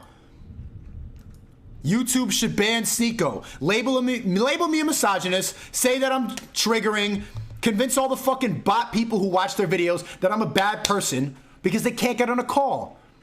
They don't even want the other side to exist. And even though this fucking person told his fans at the end of the video to mass report both of my channels, I will never encourage my fans to do the same shit. One, because we know it would never work. YouTube wants these soy boys, and that's who's going to always be on trending, and I'll never get on trending. But two, it's necessary to have both sides. We need disagreement. It's important. They're so dumb they don't realize that. Imagine if it was just these fucking people on YouTube. Imagine how boring it would be. Not even just boring. Imagine how the truth would get diluted because there's not both sides. Look, you're all the way on this side. You're afraid of me. You just want to ban me. And if YouTube is just those people, we all end up like you. And we don't all want to end up like you, and you all don't want to end up like me. It's somewhere in the middle. Think past your bot brainwashed brain for 5 seconds, bro. When you remove the other side and live in an echo chamber, nobody needs to have any kind of logical explanation or logical grounding for their thoughts. And that's how it's very, very easy and quick to grind into complete and utter tyranny. Look what happened in the last 3 years. Nobody was allowed to stand up and say these lockdown measures are draconian, these lockdown measures are out of control, and they're genuinely damaging people more than the virus itself, because nobody was allowed to say that. Look what we spiraled into. We spiraled into a situation where, like you said, the government broke their own law, broke the own laws of the Constitution to protect us against basically everything, and destroyed people's lives in real time. I don't believe that the lockdown measures have been legal in a single country they were implemented. How could they be? Well, that's right. And they say they're science, but everything they said was a lie. I use a Hunter Biden laptop. The COVID censorship of ivermectin that they knew worked, they confirmed in major studies works, the censorship of other treatments, the ventilators, the not letting family in to see their parents in nursing homes, but sending sick people in, everything they did, claiming that the... Chat, this type of talk can get your shit flagged as misinformation. So, Susan, I don't agree with anything Alex Jones is saying. I support... all of that is good. Ivermectin is bad. Nobody lied about COVID. You guys are right. And all the misinformation that you flag about, it's all true. You're right. Big tech is right. Vaccines 100% effective. Now they admit it doesn't work. 9 out of 10 dying have been triple jabbed. Nope. It all works. It all works. I mean, they really have proven that they're in a war against science. And science is questioning. Science is challenging. That's what freedom is. Real science is freedom. And as you said, they need a echo chamber where they can just brainwash people, or a matrix, a false reality bubble they put people in. We were talking before we went on air today. You want to talk about the Great Awakening. You were telling me they're losing. Yeah, I think that there's massive pressure behind the dam, that people are starting to wake up and understand that these people are tyrannical. And the only thing that's missing, the only crack that has been missing for a long time, is the fact that once you've been depersoned, a lot of people are genuinely fearful of it because they don't feel like they can maintain mainstream consciousness. You've done very, very well. I'm now going to do very, very well myself. And as we continue to lead the world to show that even without these platforms, you can stay relevant, respected, and still reach your audience, then that's going to put the crack in the dam, and I believe the pressure is going to do the rest, and it's going to... I hope the same happens to me, chat. If I ever do get banned, which will not happen soon, it's actually never going to happen. I'm going to be on the platform because I love everything they talk about. But also, if my Rumble is Sneako Live. Sneako Live on Rumble. That's where all my videos go. I've had to take down some videos because they were misinformation, and Susan was right. Those do not belong on YouTube platforms. You don't want to put any misinformation out there. But all those videos are on Rumble, Sneako Live. Follow me on Instagram too, at Sneako. They suspended my Twitter, but right now that's where you can find me on the other platforms. Also, I re-upload all my streams to patreon.com/thesneako. Finally explode and blow open. People are tired of being told what they're allowed to hear and what they're allowed to think. On all sides of the spectrum, I like to believe that people are tired of this. And it doesn't matter what kind of monopoly you hold. Every single monopoly in history believed they had ultimate power and would never, ever, ever lose control. The Roman Empire did. The Mongol Empire did. This tech empire does. And sooner or later, when you're too tyrannical and you piss off populations, there is revolution. The world up until this point was based on freedom. How they advertised you to be a good slave was they would give you some freedom. And when I say slave, I use that word particularly because a slave used to work his ass off and he would get food and a house in return. And 99% of people out here, my friend, are working their asses off. They can buy food and a house. That's it. Most people are still slaves. They would tell you you're going to be a slave, but you'll be free at least. You know, you can do what you want. You can think what you want. You can say what you want. You can walk around outside, look at at the trees, you're a slave, but you're free. Freedom, freedom, freedom. And what happened when they did this, something changed. The internet came. People start to talk, people start to think, people start to realize how money's made. People start to realize it's all a scam. Cryptocurrency was invented. Now you have Bitcoin, which is surpassing the global reserve currency. We don't need banks anymore. We don't need the IMF anymore. People are starting to talk. People have elected Trump, a man who's not bought and controlled by the establishment. People are starting to actually get their minds right. So the people in charge are like, oh, fuck, we're losing control. We no longer control the money. We no longer control who's in charge of each country. Oh, fuck, we got to put an end to this. We can no longer base our societies on freedom. We must base our societies on safety. This is why they banned hate. You think that it's misogyny, you think that it's trafficking, you think that it's all the lies that the basic level bots have believed in from the mainstream news. No, what he just said is why he was banned. Information is powerful, and they don't want you to hear that. You can't think for yourself. We can't put these videos on YouTube because it's fake news and it's dangerous. You can't go outside because the virus and it's dangerous. You can't travel in between countries without that injection because it's dangerous. This is no longer about freedom, my friends. This is about your safety. They're going to take all your freedom away, and instead they're going to give you a nice big helping of safety. And you're going to take it and go, oh, at least I'm safe. You were safer before. You were safer before because now the government can arrest you for saying something they don't like. Because now you're spreading fake news. You were safer when you could have an opinion. Well, that's right. I'm not a world champion kickboxer like you, but I certainly learned growing up in Dallas where it was rough and tumble that a lot of people would start a fight with you and hit you, and then they would stand back and wait for you to fall over. But if you didn't fall over, well, then you were on top of them and they were losing. And what the globalists do is they attack us, they demonize us, and they expect us to buy into the narrative that, oh, that's a nasty right hook. It's over for us. But if you just keep fighting, the human right cross, my bad. Sorry, boxers. Instinct sees that and has a real desire, a fiery lust to be part of that. And so by us not giving up, even if we're destroyed like the Alamo, we inspire others for the overall victory of our species. And I think that's where we're going to win in the end. The globalists think we're like them, where if they were attacked or they were bullied or they were demonized, they would go away because they're followers. They joined the globalists, this hierarchical system. They don't understand that we don't give up when we're attacked. We just attack harder. How would you quantify that phenomenon? No, you're completely and utterly right. We are men of old, and leaders of old used to charge first into battle. We don't send other people's sons and kids to go die in war and hide in a nice cushy office ourselves. No, men of old, we got on a horse and we charged in front of our armies. And we're a different caliber of man. And that's why we have independent thoughts in the first place. You're right. We never subscribed. We never sold our souls. We developed independent thoughts that allowed us to think for ourselves and come to our own conclusions, despite the fact that there are large groups of people that told us we were completely and utterly wrong. And they've realized that to have ultimate power, that's the most threatening thing to the establishment. If you have independent thought, if you're powerful, if you don't believe everything that you heard from the people at the top, then that's the biggest threat. And if they want ultimate control, they need to brainwash everybody. And how do you brainwash everybody? They manipulate you with fear. But that's actually what started the country. People who wanted independence. People who wanted to get away from tyranny. The fact that people don't see the cycle repeating itself is just... And we have the kind of personality and persuasion and also charisma to convince others and inspire others to charge at the enemy. And that's exactly what they're scared of. Well, I'm going to go ahead and tell a story here, and I'm not going to name names because I don't want to embarrass anybody, but I had problems when I was a teenager too. I'm not perfect.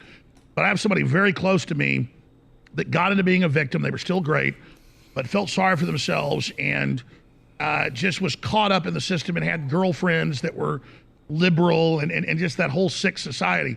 And I couldn't wake them up with my pep talks. I couldn't get them to make the leap into being a real man when they had such incredible potential. And literally listening to you the last 8 months or so, because I'm really busy, stuff's going on, I watch your clips, I love you, but I wasn't really paying attention. And someone very close to me said, Andrew Tate, he's amazing, he's waking me up, he's doing all this, you know, he's number one, he's incredible. I'm like, yeah, I know Andrew, he's wonderful. And then I just saw this total change the last 8 months, and this person very close to me, thanks to you, and it's invaluable, and it's a total difference. It's like night and day. How do people get out of the mind control they're under? Why are you so popular with the young people? And how do adults watching this send their young people to you? Because they go, oh, it's brash. Oh, it's this. Well, that's what humanity is. And sure, you may be what they call extreme because we're so domesticated, but really 1,000 years ago, you'd just be normal. You'd be a normal alpha male. You'd be a normal leader. So how do we take the success you've had that scares the hell out of them in getting young girls and boys, teenagers, college people to really break the spell? Because you've been doing it. Yeah, absolutely. And I think that's what they're scared of, because there's a huge swath of the population that aligns with my messaging. And the reason they fear it is because I'm speaking to the youth of the world and telling them that the way they've been feeling, when they've been feeling like they've been disaffected and forgotten about, is not their fault. They try and delete me and replace me with some puppet like Logan Paul or James Charles or one of these mouthpieces. And nobody feels affinity to these people because they know they're not brave. They know that they sold their souls, and they know that they're just parrots which are repeating what they've been told to say. I am inspiring the youth by actually standing up and talking about the issues which are true to them. And they see that my reality is a reality they want to emulate. And when you're a young man and you see a man whose life you want, you're very likely to listen to his thoughts and opinions on how he should get there. That's all I'm doing. And I'm leading by example. And that's what they're truly, truly fearful of. They don't want me to make people to feel better. We're talking about your friend. I made your friend feel better. That's what they want. They don't want that. They don't want people to feel better. They don't want anyone to feel good. They want you to be depressed, weak, giving all your money away. They want you to be addicted to prawn. They want you to watch destructive media. They want you to go say slide for Vaughn. They want you to watch James Charles twerk. They want you to go, yes, Cardi B. They want you to be brainwashed by godless, demonic behavior, be entertained by nonsense. They want you to worship celebrities so you get dumber and sadder and more depressed. And then you go to therapy, and then you take antidepressants. And then you don't realize why you're sad. You don't realize why you're upset. It's everything that you consume. They ban anything that makes you feel better and encourage the demonic behavior so that you stay dumb, weak, slow, and sad. Want anyone to think. They don't want anyone to have their own independent thoughts. They don't want any of that. What they want is mindless, soulless slaves who are so depressed they can't think about anything outside of themselves, and they're busy popping medication and sitting around in a room in between shifts at their slave job. That's all they want. And they find me as a threat. They think I'm a threat to the system purely because I encourage young men to get strong, train hard, find some brothers who they can rely on, and think for themselves.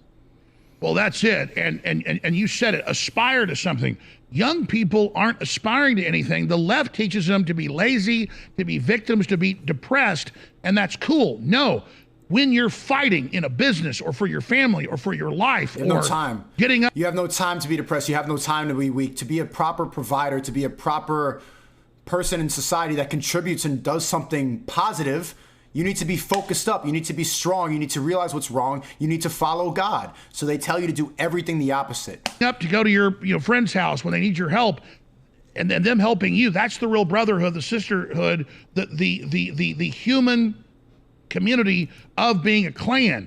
And we're one human species that needs those goals. And so people need to aspire and say, I want to be successful, because it's not even getting to the success that matters. It's aspiring to it is what you're supposed to do, because you've got to have a purpose-driven life and a mission. And these young people need a mission, and you're giving them a mission. Absolutely. And what's actually interesting is it's extremely hypocritical, because when the shit hits the fan, when they need soldiers to go die in a war. Chat. When shit hits the fan, is you still a fan? If I go to YouTube jail, if I get deleted, when they take me off of Twitter, is you still a fan? Is you still gonna find me? Are you gonna go to KSI and Logan Paul and James Charles and dumb, slow, OnlyFans, prawn, meaningless, mindless, slow content? When shit hits the fan, is you still a fan? Are you going to search it out, or are you going to look at the same fucking trending page bullshit? Pay attention. The stuff that they feed you, the stuff on the Explore page, the stuff that's in the TikTok algorithm, all of it is against this type of content. They don't want you to see this. Everybody who's been clipping up my stuff and putting it on TikTok, they have seen the suppression. They have seen the censorship. They do not want to see, they don't want you to see this content. They say it's harassment. They say it's bullying. They say it's violent conduct. They make up all these lies so that you feel protected and safe, and then feed you prawn. On the Instagram Explore page, you can see all these toys for beating and meat. All the Instagram Explore page, every time I open it up and I have to search someone's name, it's just like people encouraging cheating. People encouraging baby daddy. When your baby daddy's took a Viagra and he's fucking you, when you at the gym and you're cheating on your trainer. It's just mindless, godless content to make you sad. And you think it's entertainment. That's why you spend all day with fucking rappers as your profile picture, and all they do is encourage murder. Slide for Vaughn, smoking on that Vaughn pack. What the fuck is wrong with you? You're celebrating the death of somebody you don't even know. You're getting involved in rap beef that has nothing to do with you. You're from Iowa. You're from Idaho. What the fuck are you talking about drill music in New York? You like to encourage murder. You're brainwashed to think that shit is cool. Everything that you think is cool is stuff that they're promoting from the top. It's on the Explore page, stupid. That's not cool. That's demonic behavior. So pay attention. When shit hits the fan, is you still a fan? Because the censorship is getting worse, and I know you're starting to wake up to it. Or when they need firemen to charge into a burning building, when they need police officers to hopefully save children in a school shooting and not just stand outside, when they need real men to go do real things, then they call on the men like me and the men who think like me. Then they want the men who are brave, who are masculine, who have tenets of masculinity, who have honor, who have duty. Then they want us. But as soon as they don't want us to go risk our lives to protect them, they say we're not allowed opinion, we're not allowed to think, we're not allowed to talk, and we should be depersoned and deleted. They try and use us, absolutely and utterly, because society needs men like us, and I'm the one who's been speaking up for them. They also pretend they give a shit about men's mental health. You told me one example about how I helped your friend. I have hundreds of thousands of emails for young men I've helped, and older men who I've helped with their mindset and helped with their approach towards life. I have genuinely changed the lives of hundreds of thousands of people for the better. They talk about giving a shit about men and giving a shit about men's mental health while deleting me, the person who helps them the most, and saying they're going to replace me with some algorithm matrix agent bot like Logan Paul, who nobody respects and doesn't want to listen to. It's bullshit. If they gave a shit about men's mental health, they'd leave me up there to inspire the youth. They don't care. All they care about is narrative control. And we're going to dive into Andrew Tate. I don't feel like platforming this guy. You are right now saying this shit, idiot. I don't feel like giving him the blessing of being my dance partner in the ring. You are... Especially after... I don't feel like it. The social media platforms have made it very clear how they feel about this guy, right? And I would even put a little call out here to like fellow creators and even JJ, like... Don't platform him because it's problematic and dangerous. You want to re-platform this guy? Anyone? You want to have him on your shows? You want to give him another opportunity to speak and spread his agenda? Because whether you believe it or not, the shit that Andrew Tate is saying will have a ripple effect much more dangerous than you can imagine, because his narrative is truly hateful. But his rhetoric has extreme negative energy in it, and it will affect Yo, fuck Prime. Fuck this drink. Impressionable young people in a way that will not show until years from now, and it is dangerous. On April 23rd, 1910, the iconic American president who busted up the Rockefeller Trust in America gave his incredibly historic speech, Citizen in a Republic. There you go with Alex Jones. It was the man in the arena speech that sent shockwaves throughout the world. All right. And I live by this creed. At least it's better than Prime. I'm about to read to you just a short excerpt of the 30-plus minute speech he gave to over 5 million attendees in Paris, France. We have released a coin that has Teddy Roosevelt on the front and a gladiator on the back. Yo, chat, you know that Prime has 3 times the amount of sodium that's supposed to be in a drink? Everything we do is about the man and the woman in the arena fighting. This doesn't have a... You can't skip this. It's just playing. Yo, chat, do 10 push-ups real quick. Do 10 push-ups during this ad. There are only 10,000 of this coin available. And ladies and gentlemen, this coin is funding our operations as men and women in the arena. Let me read to you part of his famous speech. It's not the critic who counts, not the man who points out how the strong man has stumbled or where the doer of deeds could have done them better. The credit belongs to the man who is actually in the arena, whose face is marred by dust and sweat and blood, who strives valiantly, who errs, who comes short again and again because there is no effort without error and shortcoming, but who... What do you mean don't tell me what to do? Oh, God, can this shut up? Wait for this to play. 8 days since I last busted, bro. I'm making major progress. Been watching before you made this channel, but you're definitely the man for the job. Keep spreading the message. Appreciate you, bro. Stay up, man. Stop watching prawn. Yo, chat, how many of you did those 10 push-ups? Is ad still playing? Bro, this is the perfect time to try to get in shape, to not end up like a fucking... Okay, back. Nope, still playing. You're still talking about the coins. You did 100? Why are you lying right now, chat? Why are you lying? Chat, think about it. How many people do you think just watched that and didn't do anything about it? Happens because he doesn't want to get hurt that badly. I just find it very interesting what happened to me, and probably the same thing happened to you. During my banning, I saw in real time and learned which public figures, which talking heads, which are allowed to have a platform by the Matrix, actually have any kind of degree of character, and which ones will instantly bend, break, and swap and change their opinion on you overnight because somebody above them told them they have to. You get to learn in real time who actually sticks up for you and is true, and some people are, and which ones just instantly cave and comply. You'd be amazed how many people have absolutely no moral fiber. Well, how would you quantify, because I know you have this, and I have it, like, when I know I'm right, I don't care if I'm being attacked. And when I'm in the fight, politically or physically or whatever it is, I'm in ecstasy. And I see these unhappy men that don't get taking a chance, standing up, being a man. It's what you're supposed to do, damn it. And so they're not even alive. They're in a coma, and they think like you're some weird dinosaur. Well, they should try to become that dinosaur because they become nothing but jellyfish. I mean, can you describe when you get in the ring, world champion, you know, kicked all these people's ass, beat all these other big champions? You've won like 4 times, at least I know of, against, you know, top people in real, you know, bare knuckle stuff. Yeah. What is the essence? Not bare knuckle. There's clearly something covering the knuckle of that when you climb in the ring. Yeah, and that's the essence of masculinity as a whole. I think it's always been about competition. I think it always has been. It's always been about respect, and respect comes from winning in different various forms of competition, whether it's money, financial, business, physical, etc. And there's so many men out there today that you're right. Nobody respects them.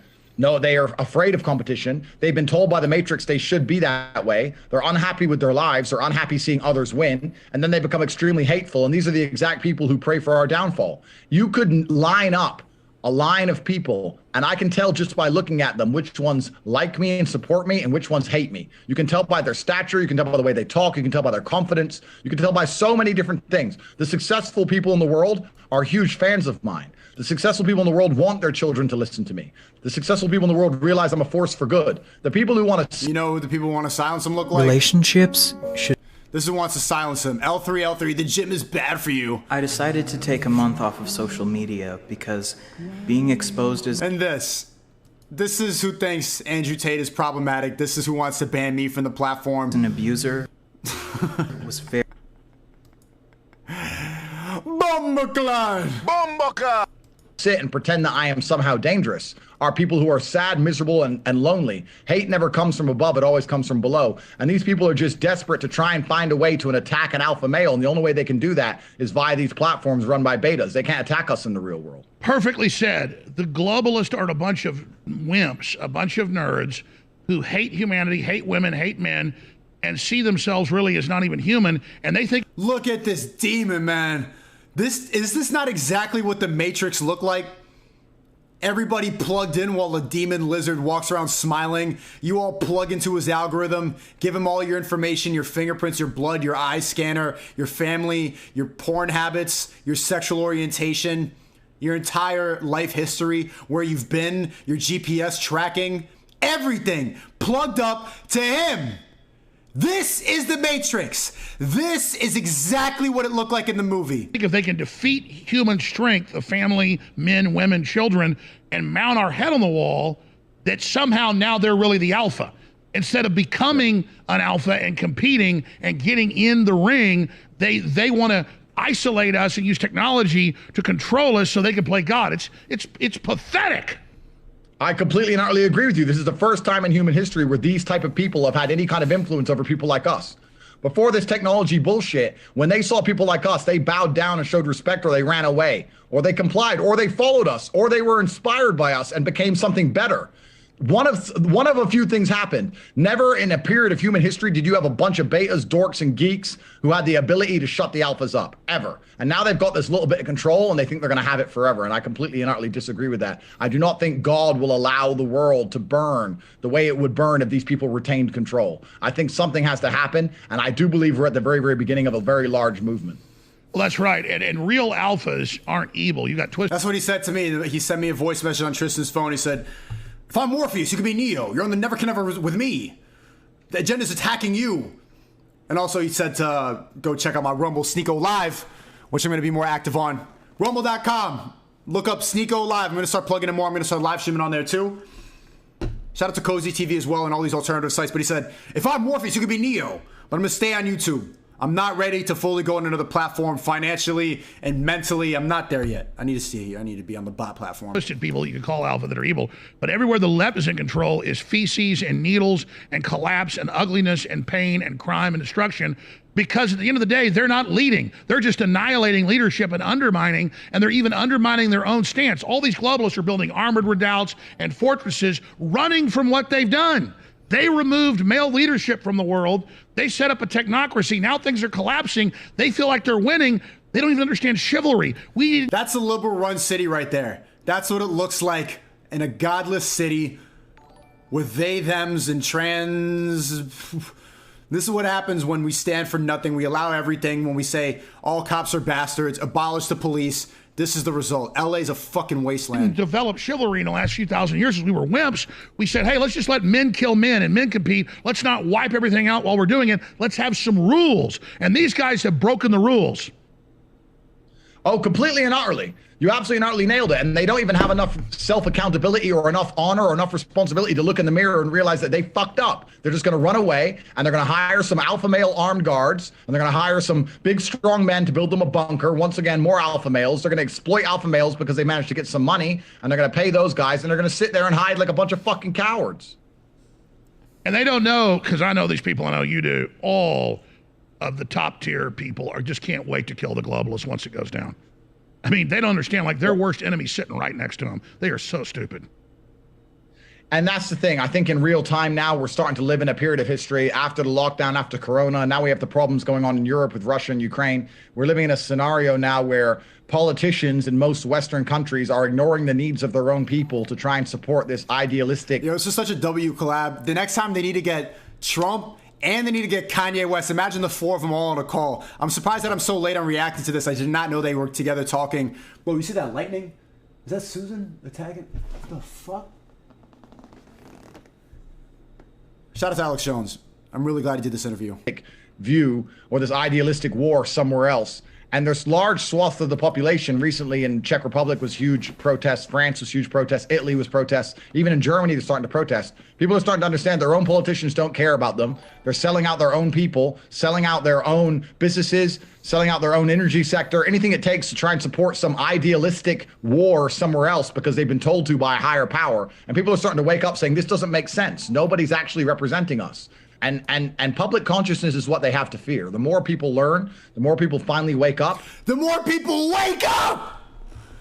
Wake up! Stop believing the lies. Stop getting brainwashed by bot YouTubers. All these people have sold their souls. Everything you consume on social media is programming.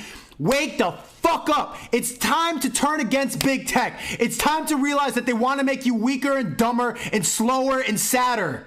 I'm sick of it. I know you are too. Deep down, you know the same thing. You know that everything that's happened in the past 2 years is completely wrong, but they've manipulated your empathy and made you think that it's right. Fuck that. Time to wake up. Do you see them attacking me? This is what I'm saying, man. Dude, totally, dude? No, that's problematic in trafficking, dude. Then they're going to have a serious, serious problem.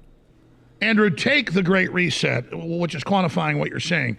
Top Fortune 500, artificially cut out the economy, pump credit out to people to control them, bring out a social credit score, universal basic income to dictate human behavior, while they're dissolving the very infrastructure that protects them and gives them all this science and medicine and wealth.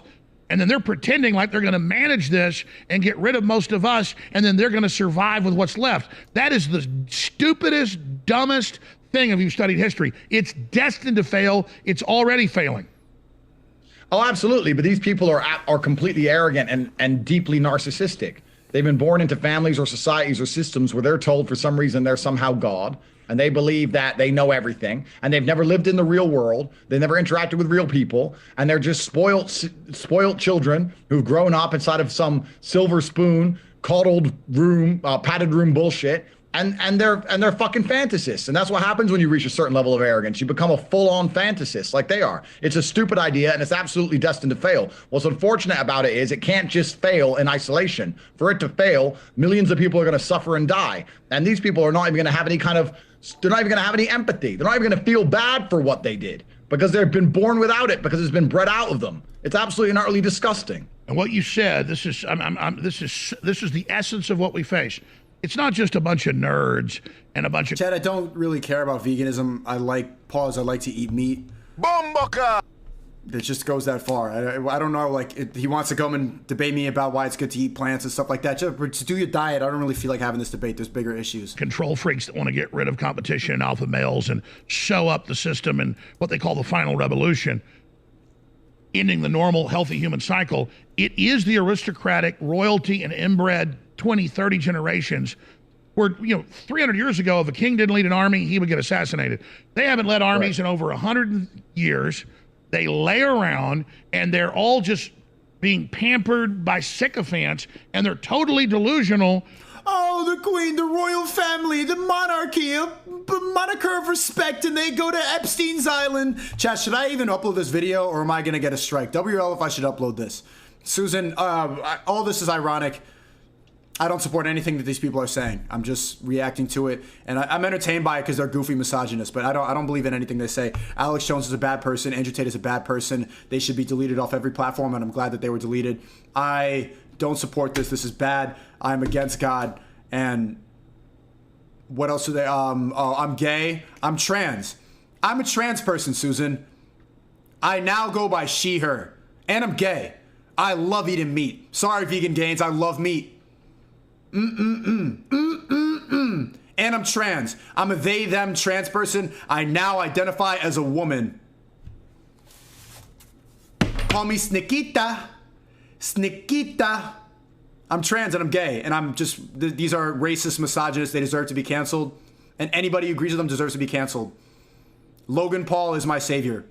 KSI is my favorite. I want to watch Lil Nas X. I like what's on the trending page. I want to spend all my money on OnlyFans. Prawn is good. Beat my meat. Lock me down. Inject me. Inject again. I'm gay, trans, and I am boosted. Fauci is my savior. I'm a gay Fauci lover. Hillary is woke. She-Hulk is my favorite movie. Yes, yes, good. I'll stay inside. I'll take another one.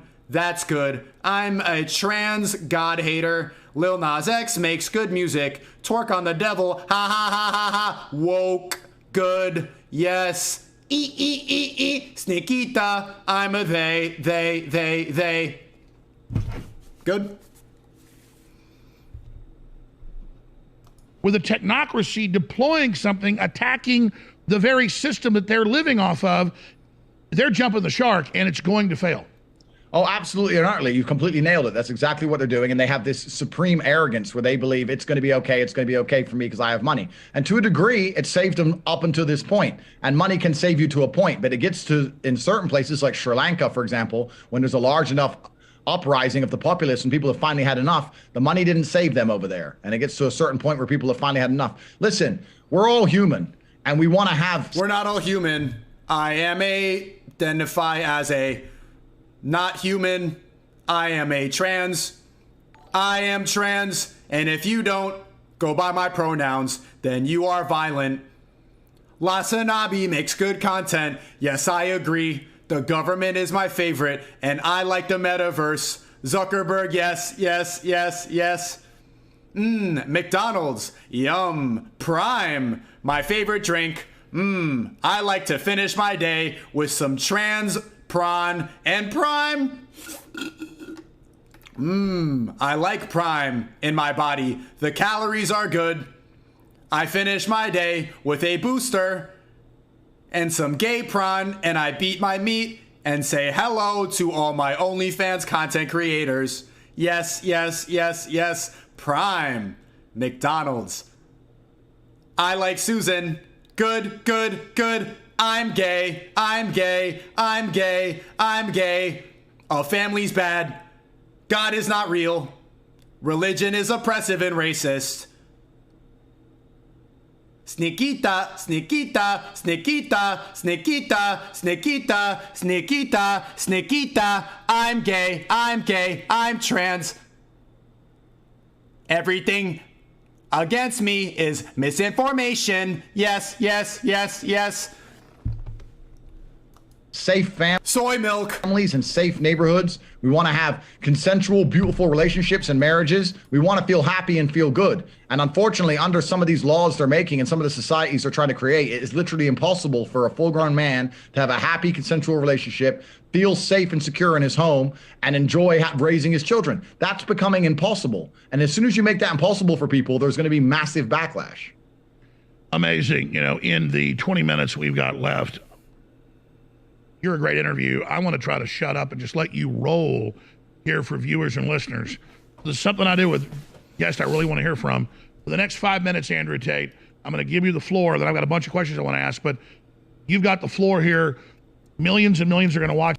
20 more minutes of this misogynist and this racist. This obviously, one of the two most censored men in the world. I hate listening to misinformation, but it's good to digest it. World get together on air.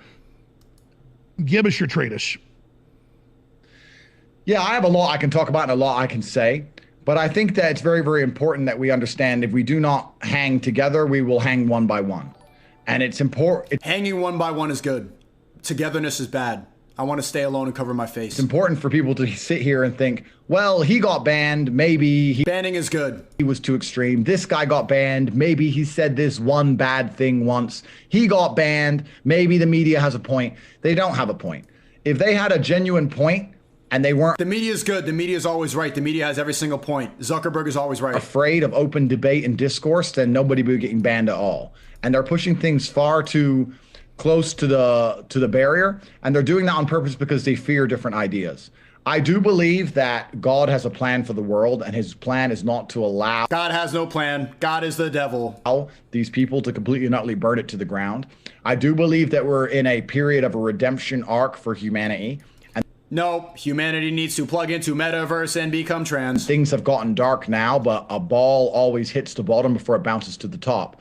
But it's very important the people who are awake and the people who understand. I am asleep. Sleeping is good. Not only try and educate as many people as possible, but education is bad. I like Lil Nas X. Also support each other and also support the leaders like yourself and like myself who are out here taking on the risk and the responsibility of being completely deplatformed, depersoned. Deplatform you. Tate is bad. Having serious. I want Meg Thee Stallion. Threats on our safety and Cardi B drug me. Security to try and tell the truth. It's been a very interesting few years, and we've seen what happens when people don't have a voice and don't stand up and try and repel against these systems. I really do think that the acts that have happened across these last few years in the name of trying to save lives for COVID have been genuinely. I like COVID. I like Fauci. I want more COVID. I want another booster. Criminal. And I don't think they would have tested this kind of system or tested this kind of censorship and repression to just stop it and go back to normal. I think it was a test of a system, and they intend on coming in harder than ever before with some new story and some new excuse later on down the line. And it gets to a point where you finally have to stand up and realize that you cannot run from what is going to come to you. You cannot escape it. You cannot hide. You cannot deny it. You get to a point where you understand you need to find people who are like-minded and stand up. And the best way you can stand up at this current point in time is just to educate others and just to highlight the injustices which are being purported by these systems. My banning was absolutely and utterly unjust. I never broke any terms of service. They know that. The whole world knows that now. And the public sentiment is on my side. And the more people talk about this and the more people discuss this and tell others and educate others, the he's a trafficker. Harder it's going to be for them to keep this curtain, this iron curtain of theirs, over the truth, because that's all they truly want to do. Power corrupts, and absolute power corrupts absolutely. Everyone knows. Power is good. Give it all to Soros. It's this saying, and it's completely and utterly true. And we're now in a situation where they have absolute power. But I do believe that we're moving to a transitional period, a transitional place, and you've been a massive leader in that force. And even now, as much as they say you're banned, anybody who types your name into a lot of these Matrix-led platforms can still find videos of you. So they can't completely and utterly shut you up because people want to listen to what you have to say. People want to hear you. And it's for that reason that they fear you, because they try and take men like us, delete us, and replace us with these talking heads. But humans have an instinct.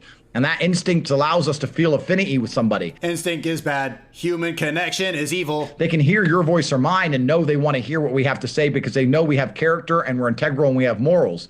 Put on a mask, put on a mask, put on a mask. These talking heads don't have any of that. So when they put them there to read from the hymn sheet, it simply doesn't resonate with the youth of today. And that's how I managed to become the most Googled man on the planet, by just telling men the truth about the experience. Misinformation, misinformation, misogynness. They're going through and the life they're going to live.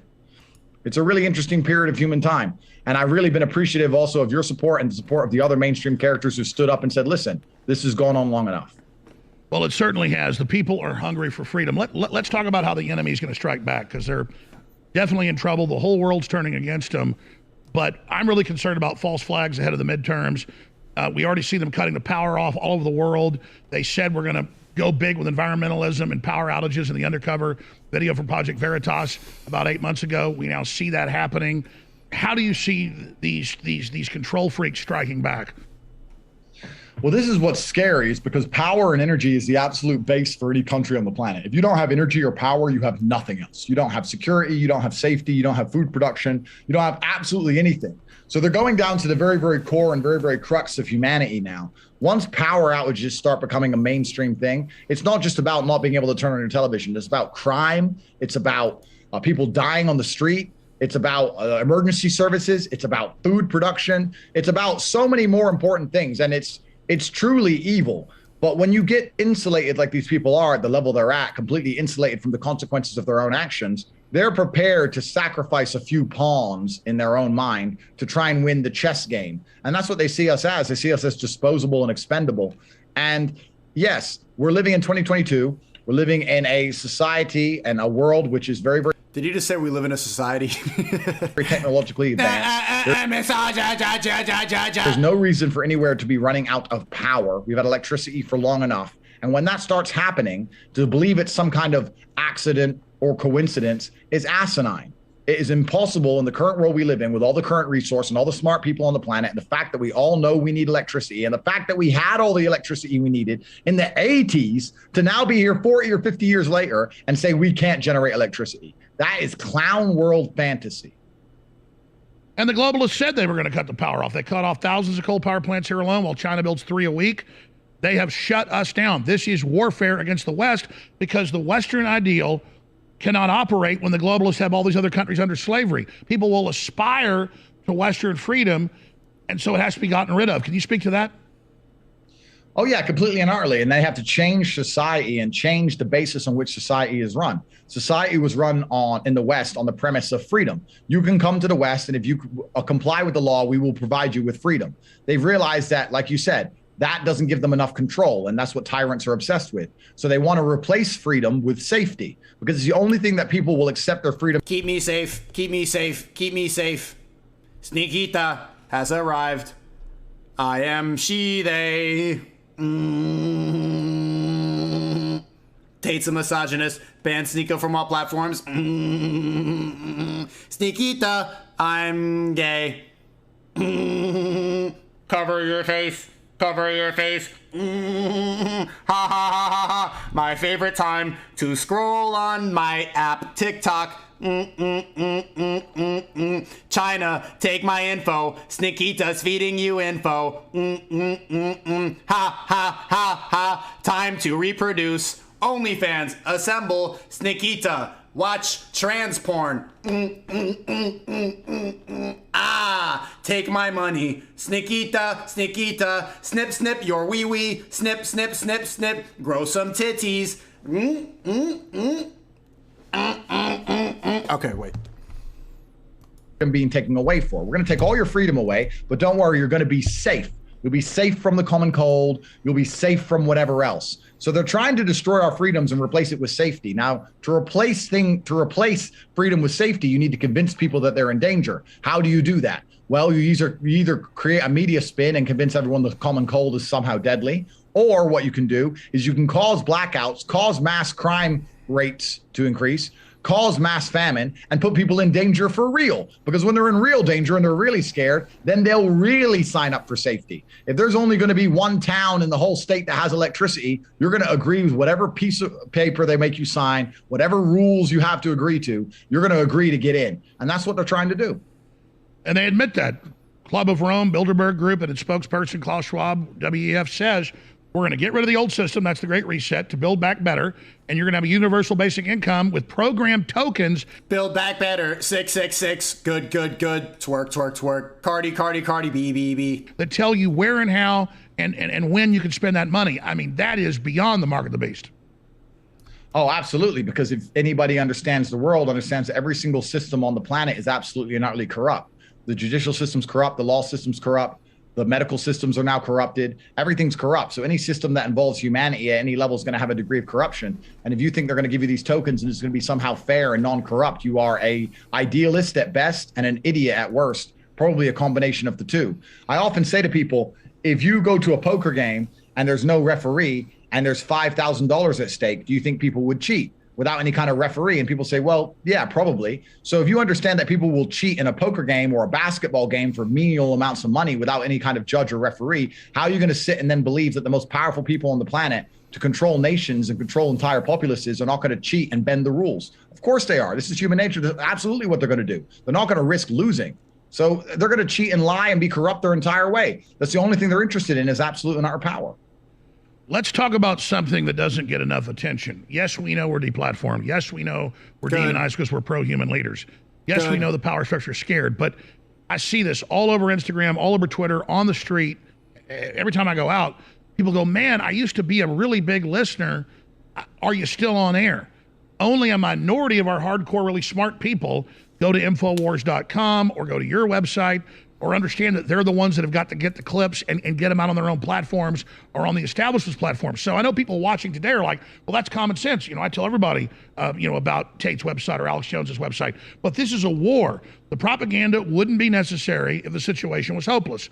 If the situation was dire and it couldn't be turned around and they'd already won, then they wouldn't need to censor us. No. Freedom is incredibly popular, and it's our destiny. And just because evil always tries to take full control and create monopolies doesn't mean it's going to win. In fact, it always destroys itself. So we need to get pre-positioned, as you said, on the upward arc.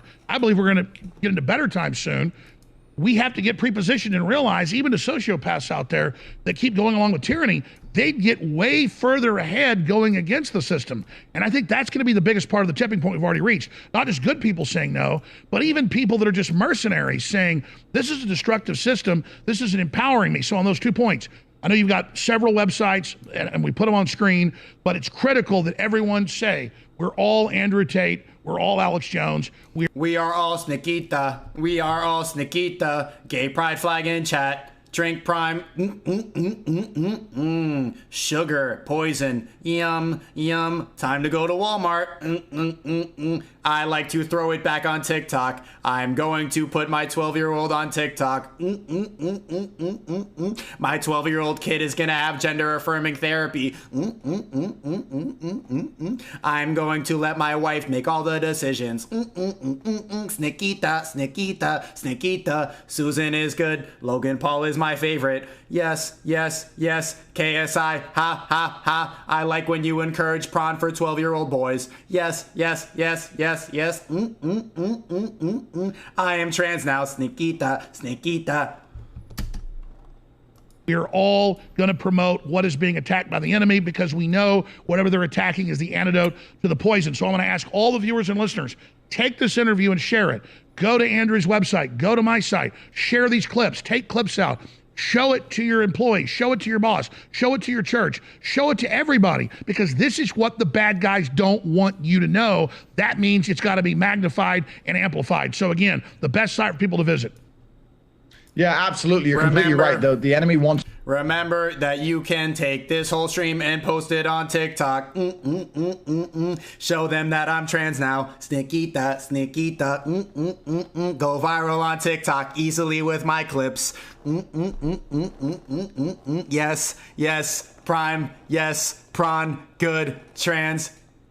Meg the Stallion, feminism, women are oppressed. Men have all the power. Misogynist. You to be lethargic, lazy, and perhaps even distracted with their bullshit entertainment. They don't want you to get out there and do the real groundwork of educating other people and waking them up. And you're right, this is a war, and that's the most important thing that people can do. I can be reached at cobratate.com. You can go there and sign up to my email list. It's completely and utterly free, where I send out a daily email on world events. I recommend everybody get to cobratate.com first.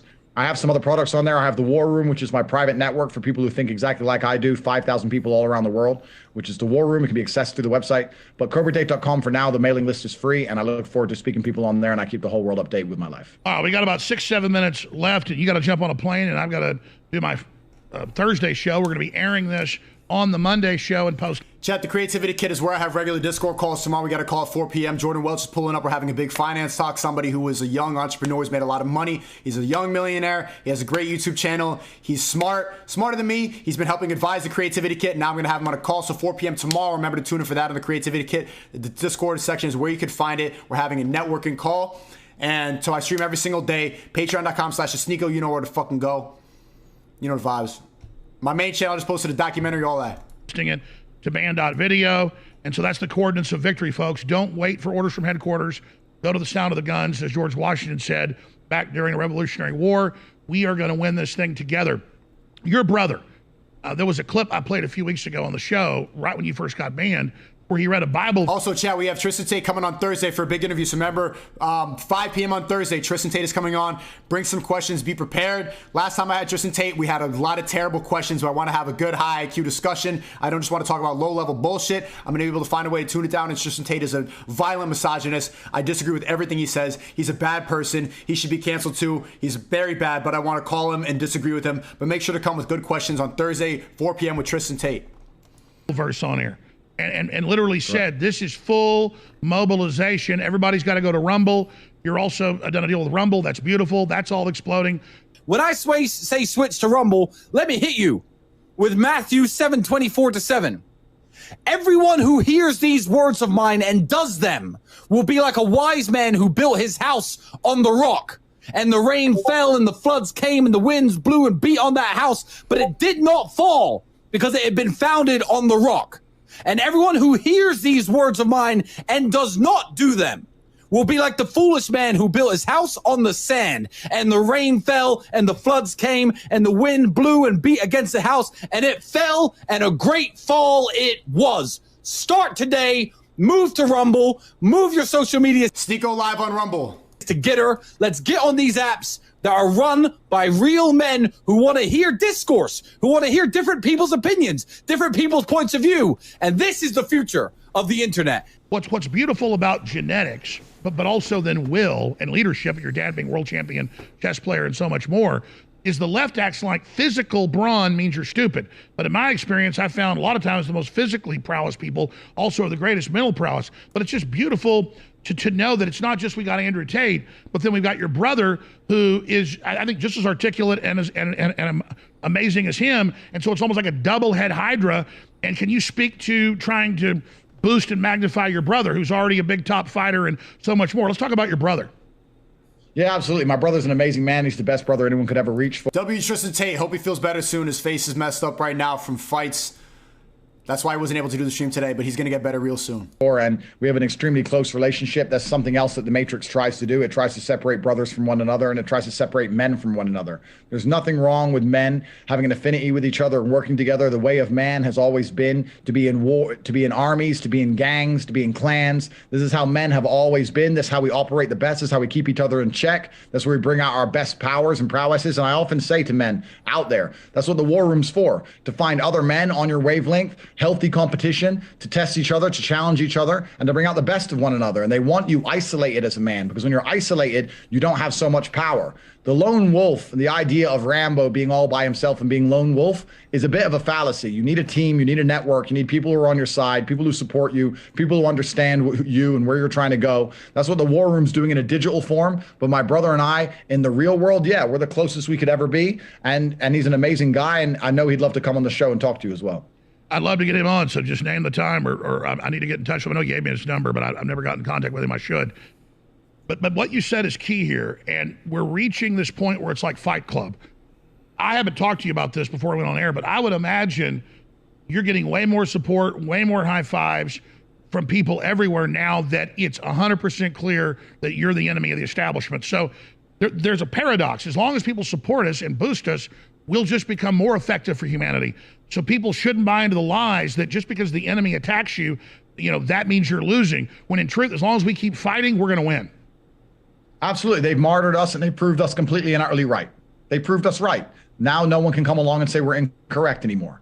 They can maybe be able to come along and say, well, we're not on platforms. That's fine, but we're certainly and utterly correct. And in the long run, God rewards those who live with the true heart and speak the truth. All right, a few other big topics I want to hit with you.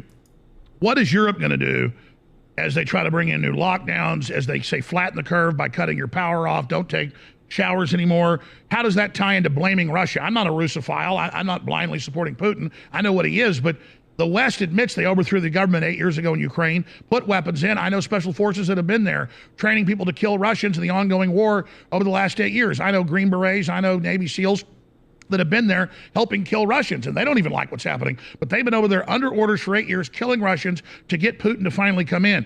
How do you see this ending? How is the war really going? How does all this unfold? Because they put huge sanctions on Russia for 6-7 months, and then Russia finally put sanctions back, and they're claiming the power is being cut off because of the Russians. The Germans turned off all their nuclear power plants. The Germans cut down the gas pipelines.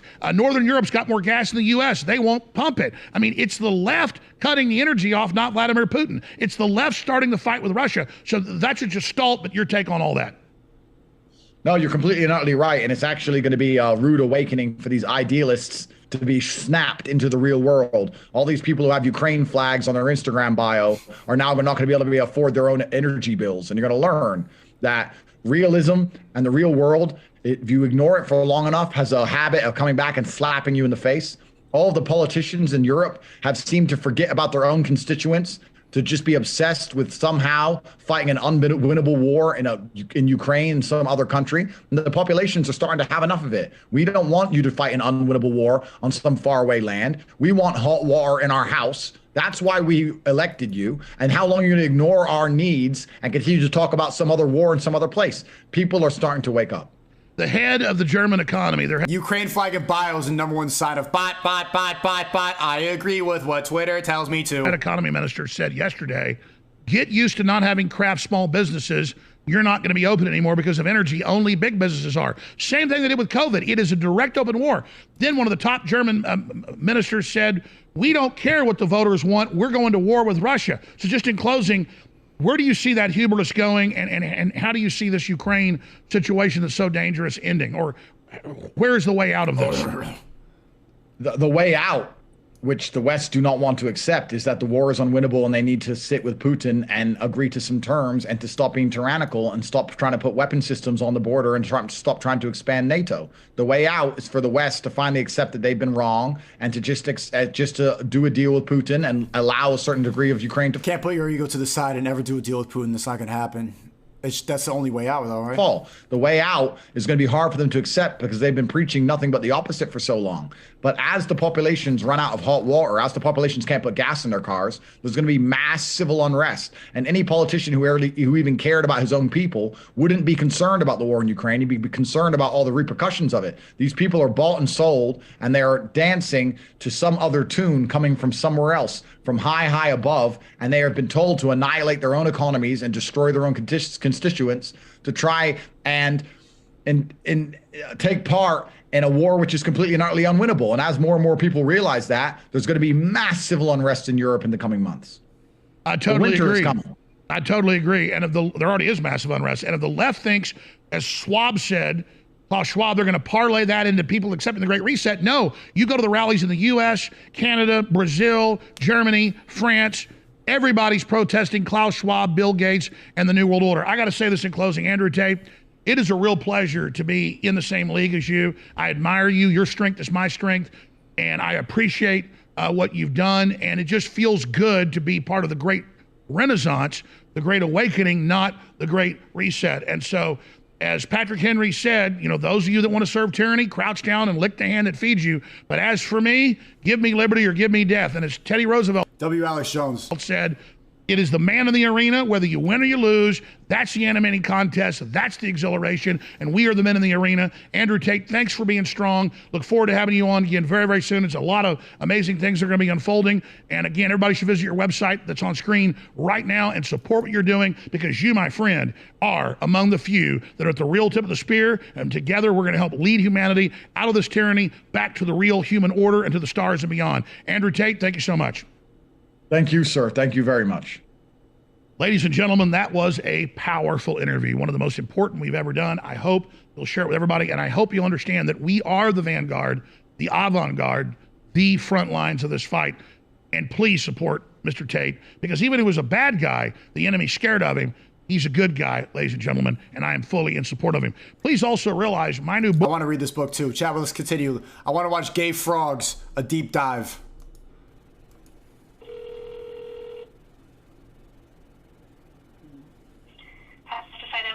This is Meredith. Can I help you? Yeah, I have some questions about atrazine, a pesticide. Okay.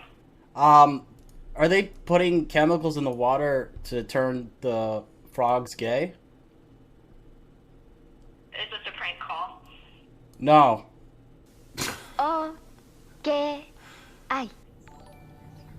Hey, it's been a while. If you follow me on Twitter, you might know that a few months ago I tweeted a sneak peek of what I've been working on. That's right, gay frogs. Why have I spent the last 3 months of my life researching gay frogs, you ask? Well, I love it when silly bullshit ends up being true. So was Alex Jones right about gay frogs?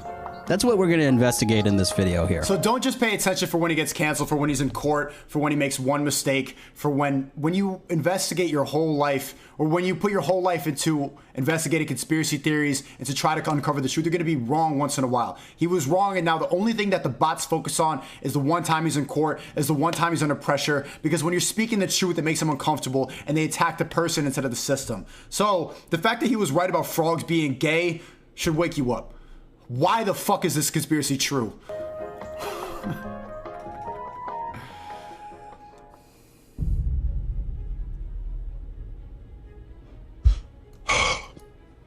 Wake up! Wake up! Wake up! Wake up! Snap out of it. Snap out of it. You have been under cult brainwashing. Come out of it. You've got to get moving. You've got to get aggressive. You've got to get mad. You've got to get focused. You've got to get crazed. You got to get motivated, man. We are under attack. The date was October 16th, 2015. While ranting about a globalist takeover and leftist psyops, Alex Jones rapidly listed off ways in which he believes we are under chemical and biological attack.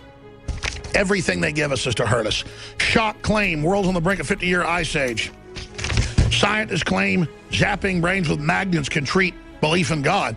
Yeah, so can giving somebody a lobotomy. Did parallel universe open up 100-sea floating city filmed in skies above China? That's mainstream news. Was videotaped. And it's clearly a giant 500-yard tall, wide hologram.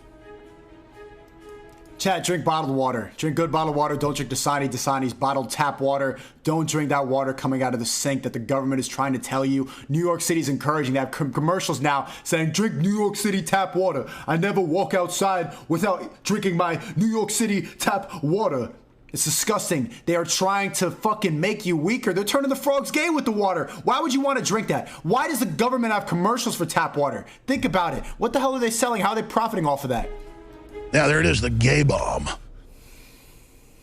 Look it up for yourself. I mean, this is what they're... What do you think tap water is? It's a gay bomb, baby.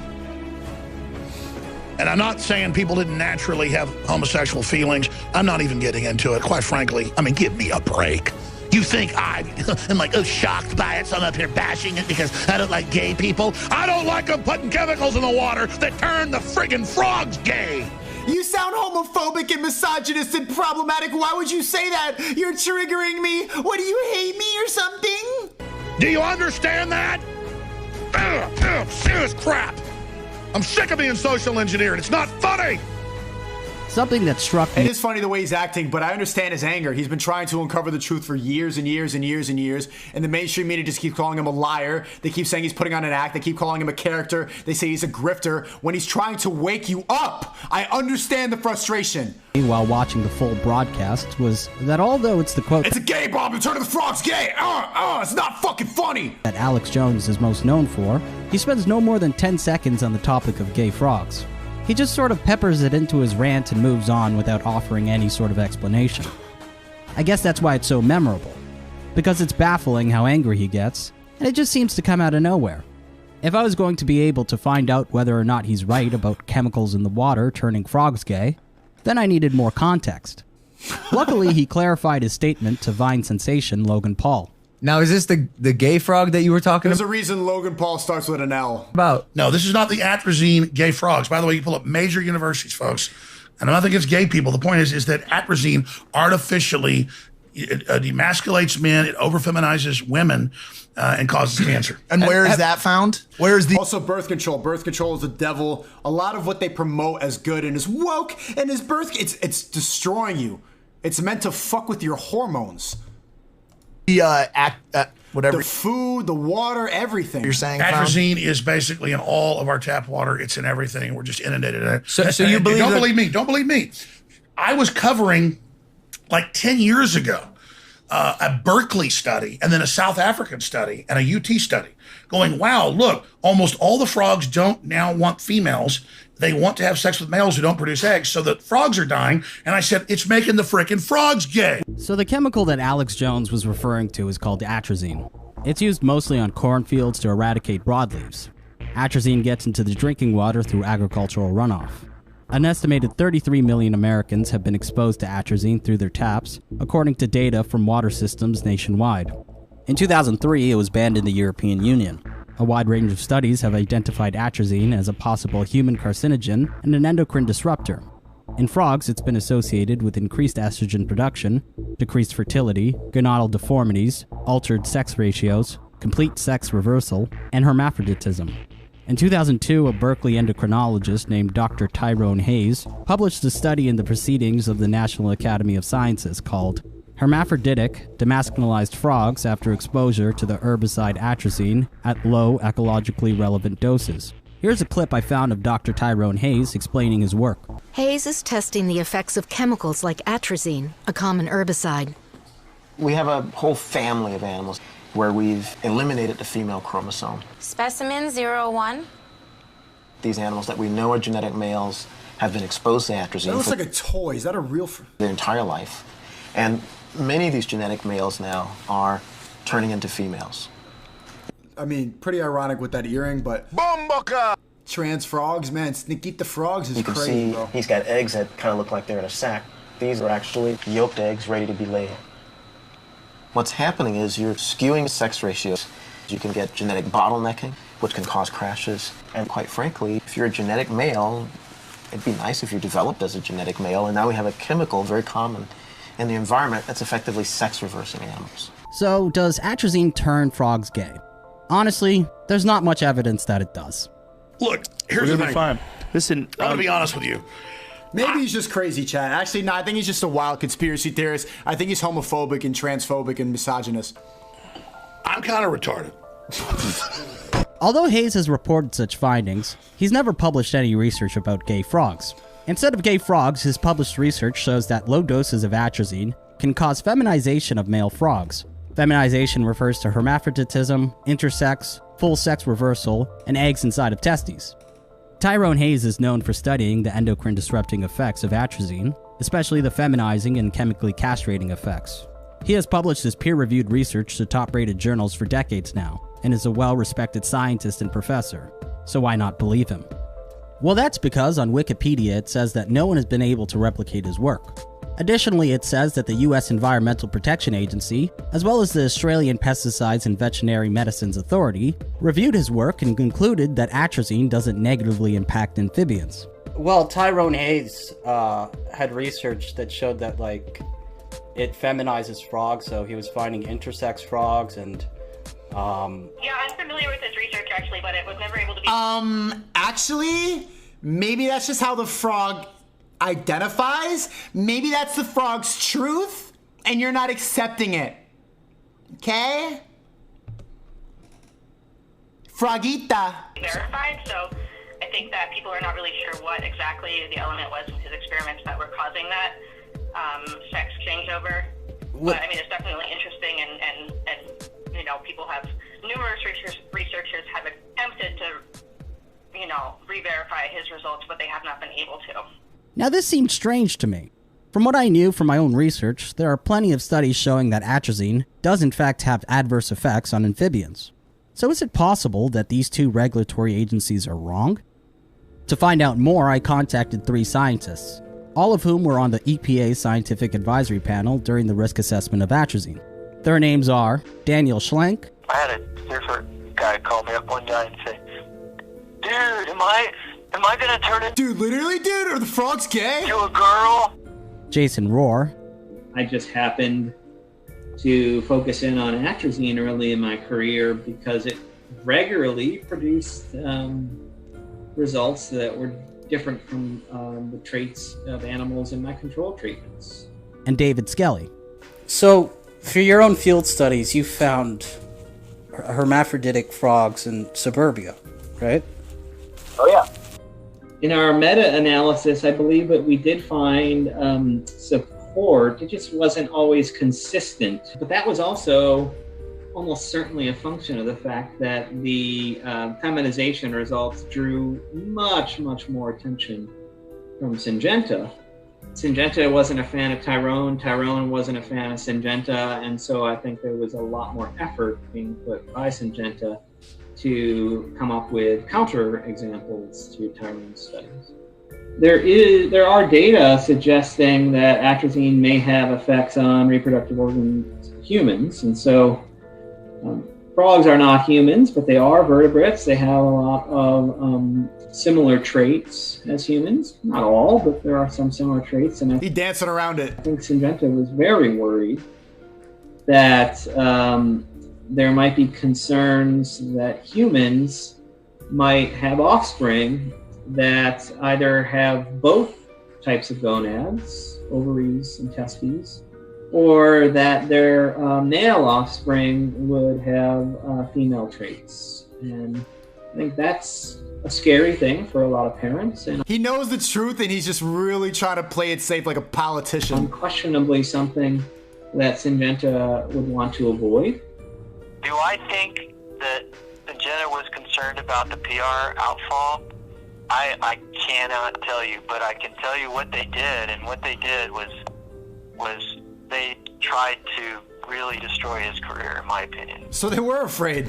And I think that was really wrong. Totally affected the way he did science. It totally affected his lab. I mean, I don't think he took any graduate students after that because he was afraid for what that would do to their careers because they came out of his lab. I mean, it's very common for industry to fight back on results that show something damaging.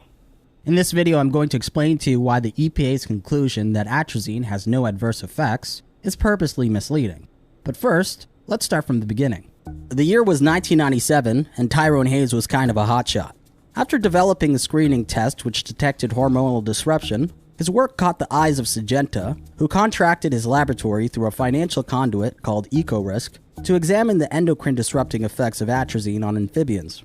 After running some experiments, Tyrone Hayes found that atrazine could disrupt the sexual development of frogs, starting at doses as low as 0.1 parts per billion. So at any rate, we did some studies where we just exposed frogs to ecologically relevant, to levels of atrazine that you might find in the environment.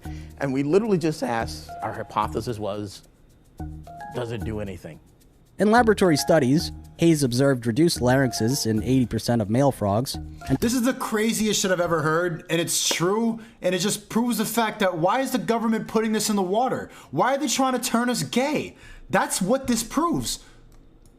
20% of them developed into hermaphrodites with both testes and ovaries. Here's testis, which males should have. Then this guy's got some ovaries. He's got another large testis. He's got some more ovary. There's a whole party going on in there. He ain't even got to leave the house. But that's not normal.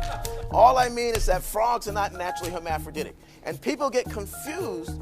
Somebody always asks me, aren't frogs naturally hermaphroditic? Who knows where that comes from? Jurassic Park, yeah, somebody always. So apparently in the Jurassic Park, frog DNA made the dinosaurs change sex. That's science fiction. You know who kind of looks like a frog? YouTube should ban Sneako. It looked like a little frog peeking out of that petri dish. Okay, my bad. When Hayes shared his work with Syngenta, he says that they tried to stall his progress and bury his results. According to him, they cut his funding, brought in statisticians to nitpick his data, refused to share his research with the EPA, and frequently said that there needed to be further testing. And then it seemed like they were trying to slow down the progress, and because with each set of samples that we analyzed, the problem got. He looked like he was drinking a lot of that water. I ain't gonna lie, Bo, but that water, you got some cool drip. Even though the fingernails, the earrings, shit like that, you would drink a lot of tap water, decent drip. Of course, it didn't get better. And then eventually... Chat, W drip, tell me. I'm saying W drip. I know it's different, you guys, but yeah, okay. Then they asked me to manipulate the data in ways that were inappropriate to try to make it go away. And at that point, I quit. At that point, I left the contract. He claims that Syngenta offered him $2 million to stay and conduct his research in private, but that he refused. After collecting funding, Hayes conducted studies in his lab and on the field. 2 years later, he published his work in 2 prestigious journals, Proceedings of the National Academy of Sciences and Nature. Syngenta Crop Protection retaliated by going into full damage control mode. They funded studies and put out a press release claiming that 3 separate studies by university scientists have failed to replicate his work. At the same time, there were other studies being published which backed up Hayes' findings that atrazine is an endocrine disruptor. In 2002, the U.S. Environmental Protection Agency announced that it would conduct a risk assessment to assess atrazine's eligibility for re-registration. This took place around the same time that Tyrone Hayes published his research. Under a consent decree issued in court by the Natural Resources Defense Council, the EPA was required to review the available literature on atrazine's effects on amphibians and to convene a scientific advisory panel made up of independent scientists to help evaluate and peer-review studies. The EPA's risk assessment was largely focused on one question: at what concentrations does atrazine have adverse effects to amphibian gonadal development, and is it below ecologically relevant levels? There were 2 official risk assessments of atrazine's effects on amphibians in total, one in 2003 and the final one in 2007. During both of these risk assessments, the EPA did everything in its power to aid the primary registrant of atrazine, Syngenta, in keeping atrazine on the market. Let me explain how. During the first risk assessment in 2003, the EPA's review wasn't comprehensive. It was limited to 17 studies in total. Out of those 17 studies, 12 of them were funded by Syngenta, and only 2 of them found no adverse effects. After reviewing these studies, the EPA concluded that although there is sufficient evidence to formulate a hypothesis that atrazine exposure may impact gonadal development in amphibians, there is currently insufficient data to confirm or refute the hypothesis. Misinformation. Okay, so here's where the fuckery starts. Then the EPA said that they required additional studies, especially one that could replicate Tyrone Hayes' research. And guess who they relied on to conduct these studies? Someone from atrazine. Well, Syngenta Crop Protection, of course. Not only was Syngenta responsible for testing its own product, it also put together a list of good laboratory practices, which all studies subsequently had to follow in order to be considered by the EPA.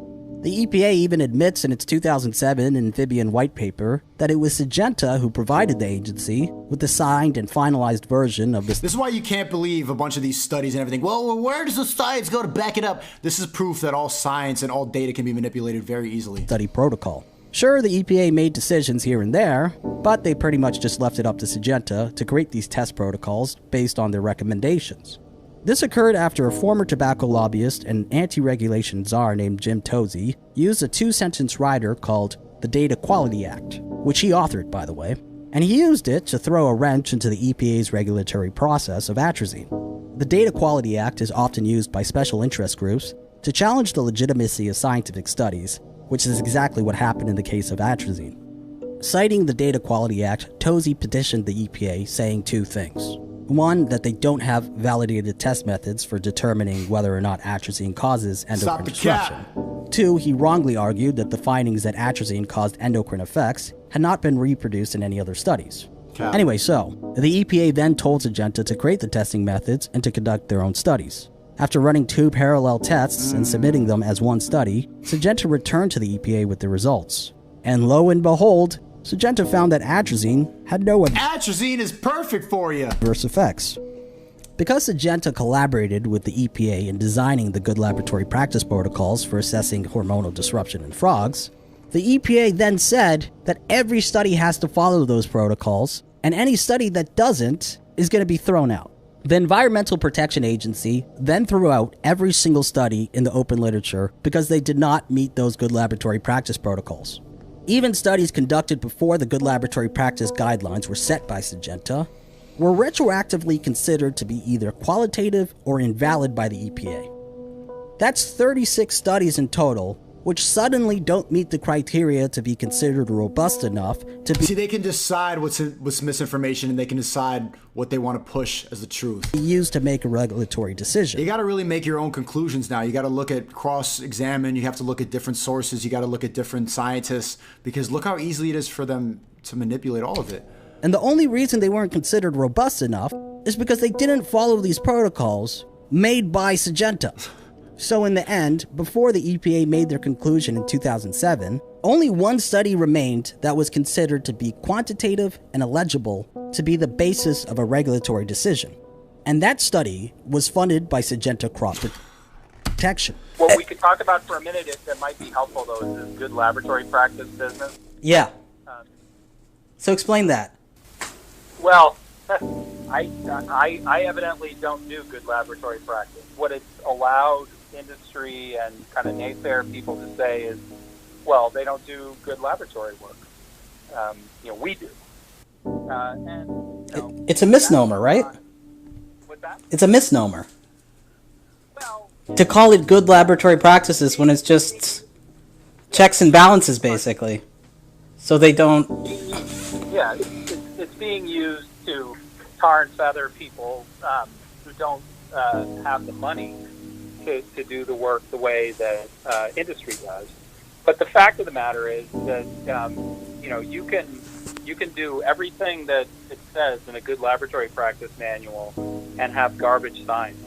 So on the basis of a single Syngenta-funded study, which was a complete outlier finding virtually no adverse effects even at high doses of atrazine, the EPA concluded in 2007 that atrazine causes no adverse effects on frogs and that no additional testing was warranted to address the issue.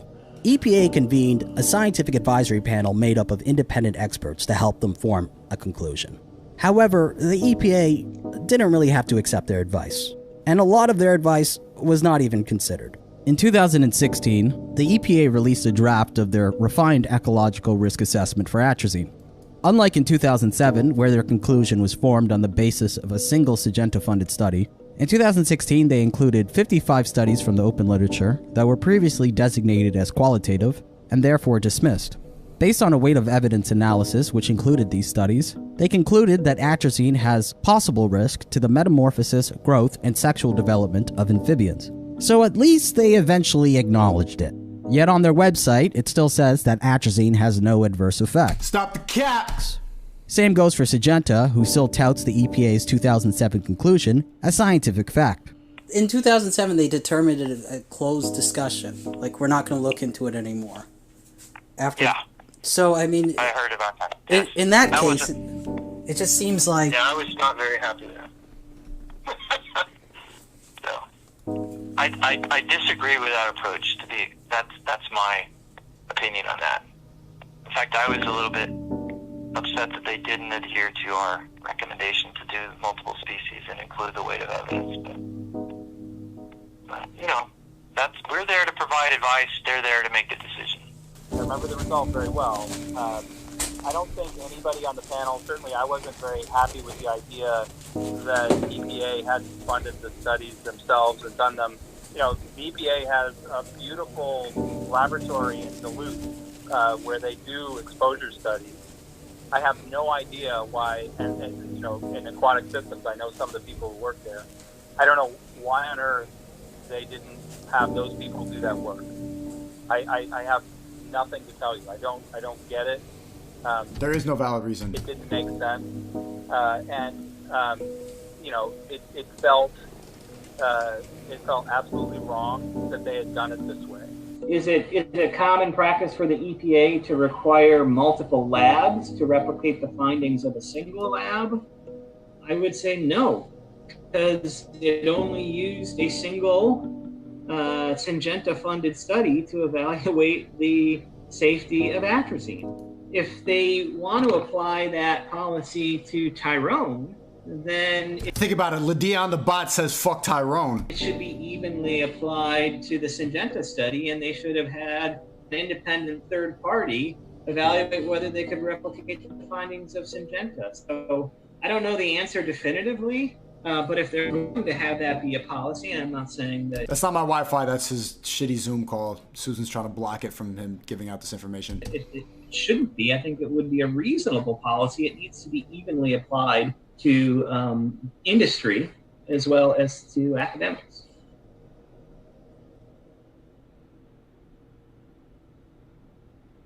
One more time. Industry as well as to academics. Basically, he's uncomfortably saying that they're lying. So we find out, and this is happening to you, so you're aware of it, where it becomes more broadly known is in a lawsuit, a class action suit against Syngenta in 2012, which they eventually settled for over $100 million with communities in Illinois over water.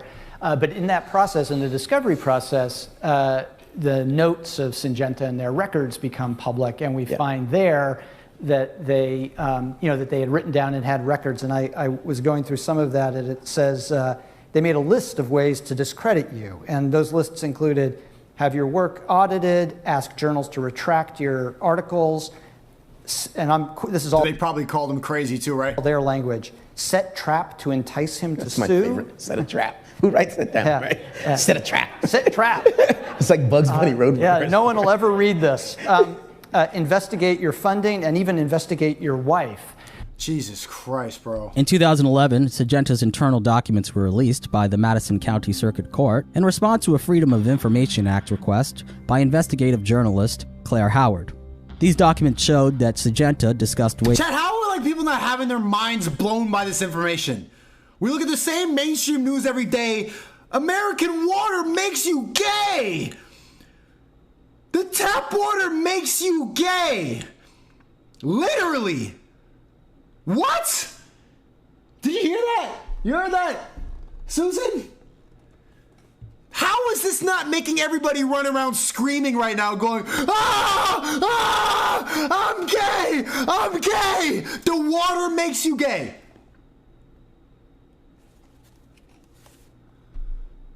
Ways to destroy Tyrone Hayes' career and credibility. Strategies included investigate his wife, tap his phone calls, set him up. Just like they did with Malcolm X and Martin Luther King, they just start aggressively investigating people who start revealing the truth. Purchase Tyrone Hayes as a search word on the internet and direct searches to their own marketing materials, offer him unlimited research funds, and the commissioning of a psychiatric profile on Hayes, which refers to Hayes as a paranoid schizo and narcissist. There you go, I called it, chat. A paranoid schizo narcissist. Every time people start revealing the truth, they label you as a narcissistic, crazy, misogynistic, therapeutic, all these fucking nonsense words. They go at your mental health instead of the info that you're trying to spread. So pay attention when you get people start labeling these basic ass words, these low level bot words to people who are exposing the truth. Wake the fuck up. A paranoid schizo narcissist because he's studying? Because he's exposing the lies in science? Fuck, bro. It's so repetitive. Over and over again in history. And all the fucking bots play along to this game. Unknowingly being servants of lies.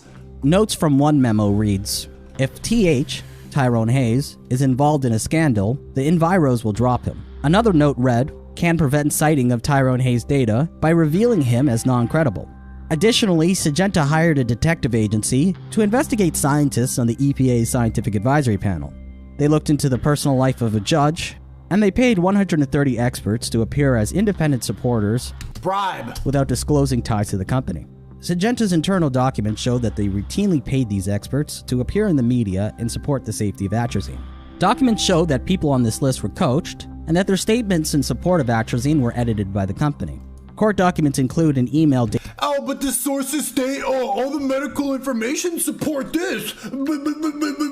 You see what they do to the water that makes you gay? All of this shit is manipulated. Whatever information they want to spread, they will spread. You can't believe everything just because a company put it on a piece of paper. What the fuck? dated October 28, 2009, from a Syngenta employee asking her boss how to pay these third-party allies who write in support of atrazine. Don Corsi, a Meritech professor of public policy at the University of Chicago, who received $500 an hour from Syngenta to make media appearances supporting the necessity of atrazine. Stephen Milloy, publisher of JunkScience.com and president of Citizens for the Integrity of Science, was also in Syngenta's support of third-party stakeholders database. In a letter dated August 6, 2008, Milloy requested a $25,000 grant for the nonprofit Free Enterprise Project of the National Center for Public Policy Research. He writes, "Send the check to me as usual, and I'll take care of it." A PR company called the White House Writers Group, based in Washington, D.C., received more than $1.6 million in 2010 and 2011 to write op-ed pieces in favor of atrazine. $1.6 million to write positive reviews about shit that makes you gay. You see what I'm saying? Well, Big Pharma said it's good. I have to be really careful what I talk about, bro. But you can apply all this logic to that. They fund whatever information they want you to believe. Another PR firm called Jane Thomas & Associates, which is based in Chicago, devised a plan to send trained critics to Tyrone Hayes' speaking events to disrupt, intimidate him, and question his science. If you want to learn more about Syngenta's secret campaign, I'm mostly citing from a website called 100 Reporters from an article by Claire Howard. You can find that in the description box below. Before I end this video, I need to address a certain elephant in the room, and that's the question of Hayes' credibility. When I first started working on this topic, I watched a 3-part series from a YouTuber and skeptic named Miles Power. In his video, he says that Hayes never provided data to the EPA. And it's not really surprising because if you look at Miles Power's sources, you'll see that most of them come from known agrochemical company shills, or just straight from Syngenta's website. Sparkling water. Here's what Hayes says about his data. At this point, I was talking to the EPA. You'll read some weird stuff online that I never shared my data. The EPA was in my lab watching me collect data. They had a statistician who reanalyzed all of my raw data. They were right there. The company made that stuff up. Now, I can't prove that Hayes shared his data, but I can show you why I suspect that this is a misleading talking point manufactured by Syngenta's PR team with the help of some members of the EPA. This point stems from a statement made by an EPA representative in 2005 named Ann Lindsay, while she testified before the Agricultural and Rural Development Committee of the Minnesota House of Representatives. She said, quote, "Dr. Hayes claims that not only his laboratory has repeated the findings many times in experiments with thousands of frogs, but that other scientists have also replicated his results. EPA, however, has never seen either the results from any independent investigator published in peer-reviewed scientific journals or the raw data from Dr. Hayes' additional experiments." Now, this seems pretty damning until you realize that within her same testimony, she said, quote, "Dr. Hayes published the first report of his scientific research in 2002. In 2003, EPA began to collect all scientific studies that examined the potential effects of atrazine on various species of frogs, including all of the studies published by Tyrone Hayes. As part of its efforts to understand the available data, EPA scientists visited Dr. Tyrone Hayes' lab and reviewed some of his raw data. So, I mean, which is it? Now, here's something suspicious that I found. While I was looking through Syngenta's internal documents, I noticed Ann Lindsay's name written 3 times. As you can see here, it says, "Check if we sent Lindsay testimony." On another page, it says, "Is Ann Lindsay prepared to speak to reporters?" And again, this guy did his research, man. Shout out to Oki's Weird Stories. testimony. Of course, I'm speculating here, but I don't know, it seems very fishy. In 2010, the US EPA wrote to Dave Winters, a state representative who requested clarification about Tyrone Hayes' data. In this letter, the EPA said, quote, "In your letter, you asked whether EPA received from Dr. Hayes a complete, transparent set of raw data which could be interpreted and analyzed by the EPA and used in generating a full evaluation of his work. In addition, you asked whether EPA was in agreement with Dr. Hayes' findings. In response to your first question, I regret that the EPA science staff in the Office of Pesticide Programs, EFED, could not properly account for the sample sizes and study design reportedly used by the Berkeley researchers. As a result, we were unable to complete any independent analysis to support the study's conclusions." This letter does not say that Hayes refused to provide his data. It says that the EPA was unable to properly account for the sample sizes or experimental design. It is a statement which is intentionally vague and allows for multiple interpretations, some sinister and some mundane. It can refer either to the reproducibility of Hayes' results or the ability of the EPA to replicate those results. But nowhere does it say that he refused to share his results. In other words, it's a diplomatic way of saying that they did not attempt to replicate his experiment, but that there are other experiments which may or may have not contradicted Hayes' results. Hayes' research and hermaphroditic frogs are a small part of a much larger story. For the sake of time, I left out a lot of things, such as the carcinogenic effects of atrazine, the class action lawsuit in 2010, which Syngenta lost because of persistent So it doesn't just make you gay, it fucks with your heart? Atrazine contamination. What is this? Swiss companies herbicides is contaminated drinking water. It's just poison. Drinking water. Wait, it's popular in weed killer too? And I didn't even get to talk about how atrazine exposure is associated... Micropenis! Micropenis! with higher rates of micropenises in boys. When I embarked on this journey to see if Alex Jones was right about gay frogs, I didn't know at the time that it would reveal itself to be a complex tale of corporate malfeasance, bureaucratic corruption, and science. Yo, shout out to Oki's Weird Stories. You did great research in this video. I really appreciate this. We learned a lot. This was educational. If you have more videos like this, I'm going to check it out. Shout out to Oki's Weird Stories. And Musa, make sure that his link is top of the description when I post his reaction. Scientific manipulation. Please. So here's what I learned. First, for Alex Jones' statement about gay frogs to be right, he should have said, the herbicide atrazine gets into the water through agricultural runoff and sometimes turns frogs into hermaphrodites. Although I suppose that's not as memorable as... They're turning the freaking frogs gay! I don't like it. The globalist agenda is turning the freaking frogs gay! Wake the fuck up! America, wake up! The globalist agenda is killing you! They're turning the freaking frogs gay! I'm sick of it! That was better. But then people say, he's crazy, he's playing a character. They're turning the freaking frogs gay! Putting chemicals in the water that turn the friggin' frogs gay! Second, I learned a lot about the product defense industry, which specializes in scientific uncertainty campaigns. If a product is on the market and scientific studies are published showing that it has adverse effects, what typically happens is that the registrant of that product will try to delay regulation for as long as they possibly can. In doing so, they will manufacture doubt by commissioning their own contradictory studies, which they then show to policymakers as proof that the science is still uncertain. Then policymakers will often aid industry by giving them their stamp of approval, while assuring the public that they've tested the product and deemed it safe. This is business as usual. Just look into the ineffectual regulatory history of DDT, Teflon, climate change, or fracking. There are multiple layers to this issue. It's not just that corporations are bad and evil, man. Really, it's systemic. Federal agencies like the EPA are in the pockets of big corporations. Legislation is enacted that enables business interests... Oh, basically, yeah, corporations are bad, man. That's what you're saying, just in long form. ...to slow or prevent regulation completely, such as the Halliburton loophole, which made fracking exempt from regulation by the EPA. Unethical scientists are willing to aid corporations in distorting the truth by producing studies not meant to advance science, but instead to support companies in policy and legal quagmires. And much of the general public doesn't have the time or expertise to know what's safe or who to trust. Truth is central to this story. I'm not an activist, and I don't even think that atrazine should be banned. My issue is... Really? After all that, you don't think atrazine... What's the benefits of atrazine, then? Blatant dishonesty. Can you respond in the chat? You're here right now. Blatant dishonesty. But why are you not against atrazine after all this? When institutions lie to us, who can we rely on to expose the truth?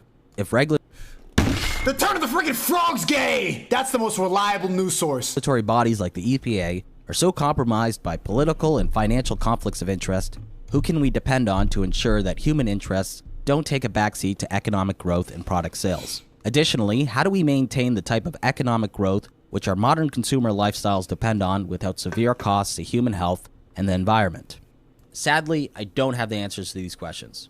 After looking at this story and many similar to it, my opinion is that most corporations cannot be trusted to weigh public health over short-term financial gain. So atrazine is bad! What the fuck? Definitely shouldn't be solely relied on to Name one positive right now. Okay, he said all herbicides are toxic. There's no way to use them without potential harm. So then don't use herbicides in the fucking water. And the government should not be promoting the water. In New York City right now, the mayor is saying, New York City, drink the tap water. Water's good for you. It makes your teeth white. It's fucking brainwashing. All herbicides are toxic? Okay, so then atrazine is bad, and they should tell people don't drink the tap water. Instead, the government is actively encouraging us to drink the tap water. It is bad. The turn of the freaking frog's gay! the safety of their products.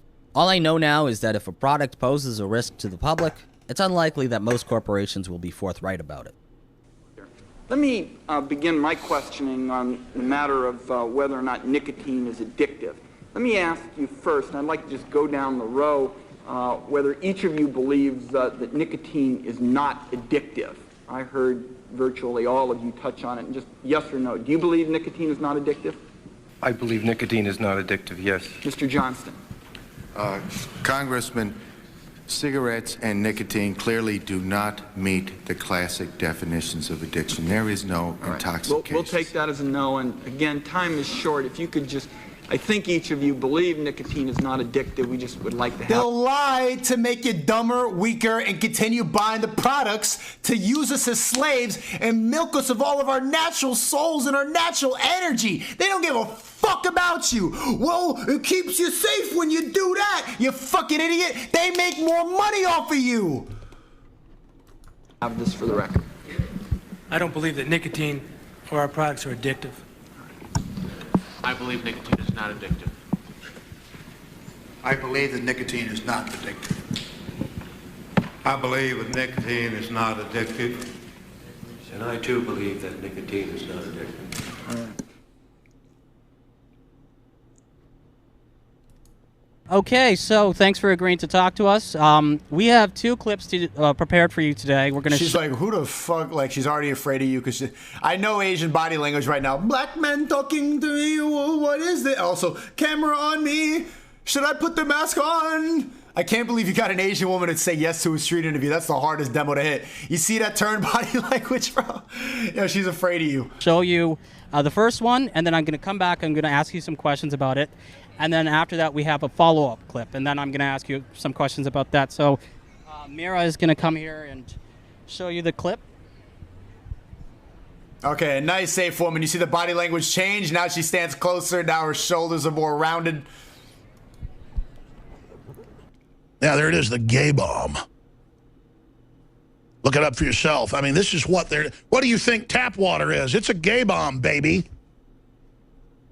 And I'm not saying people didn't naturally have homosexual feelings. I'm not even getting into it, quite frankly. I mean, give me a break. You think I am like, shocked by it, so I'm up here bashing it because I don't like gay people? I don't like them putting chemicals in the water that turn the freaking frogs gay! All right, good in there. Okay. All right. So can you tell me about what you just watched? It was about gay bombs and gay bomb. I don't turning the water gay, like putting chemicals into the water. No! Oh my God, you butt! How did you not get it from that video?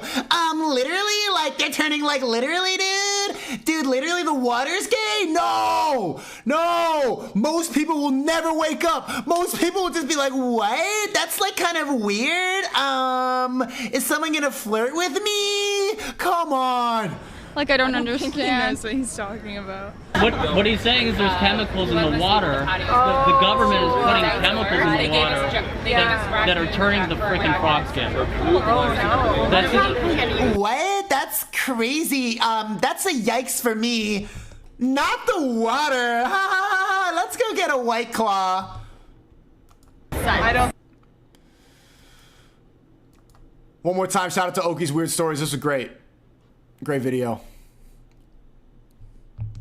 One more time, can I do it? The turn of the freaking frogs gay! Okay, so what's next, chat?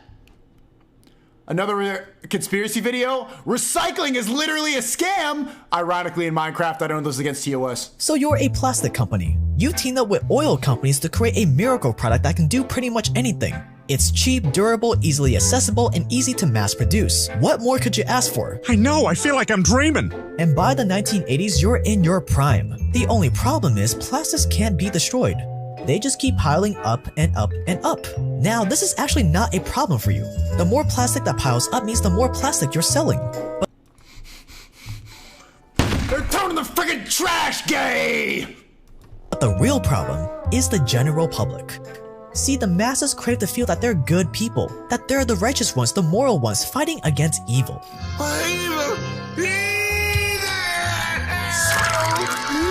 And polluting the planet with plastic trash that takes upwards of half a millennia to decompose makes you an easy target for the plebs. In their eyes, you're the evil scapegoats. So the general public starts protesting the plastics industry. Now, this is bad, because you know the success of anything, political movements, educational movements, businesses, entire industries, including the plastics industry, rely on the approval of the public. If the public turns on you, you're done. So you need to come up with a solution, something that would change the public's perception of plastic, something that will allow them to keep consuming plastic without feeling guilty about themselves for destroying the planet. The only problem is, most plastic is literally not recyclable. It's not just that you can't recycle plastic. Chat, before you watch this video and before you get convinced, because I definitely am going to get swayed, Jake Tran videos pretty much always make me agree with him. WRL, W being recycling's a scam, L saying no, save the environment, climate change is real, hug a tree. W, this shit is all a scam. Is that the process to do so is so expensive and labor intensive that making new plastic will always be cheaper. So you settle on the next best thing. This is the recycling symbol created in 1970. And this is the resin identification code, a symbol created by the plastics industry in 1988. A symbol that's on almost every piece of plastic you buy today. Now, if you're saying to yourself that symbol looks shockingly similar to the official recycling symbol, you'd be correct, because that was by design. A design to intentionally deceive the general public into believing the plastic you buy is recyclable. Yes, recycling is a literal lie concocted by the plastics industry to sell you more plastic. What? And this is how it was pulled off. How much plastic could the world possibly use? Oh, that's not so much. So?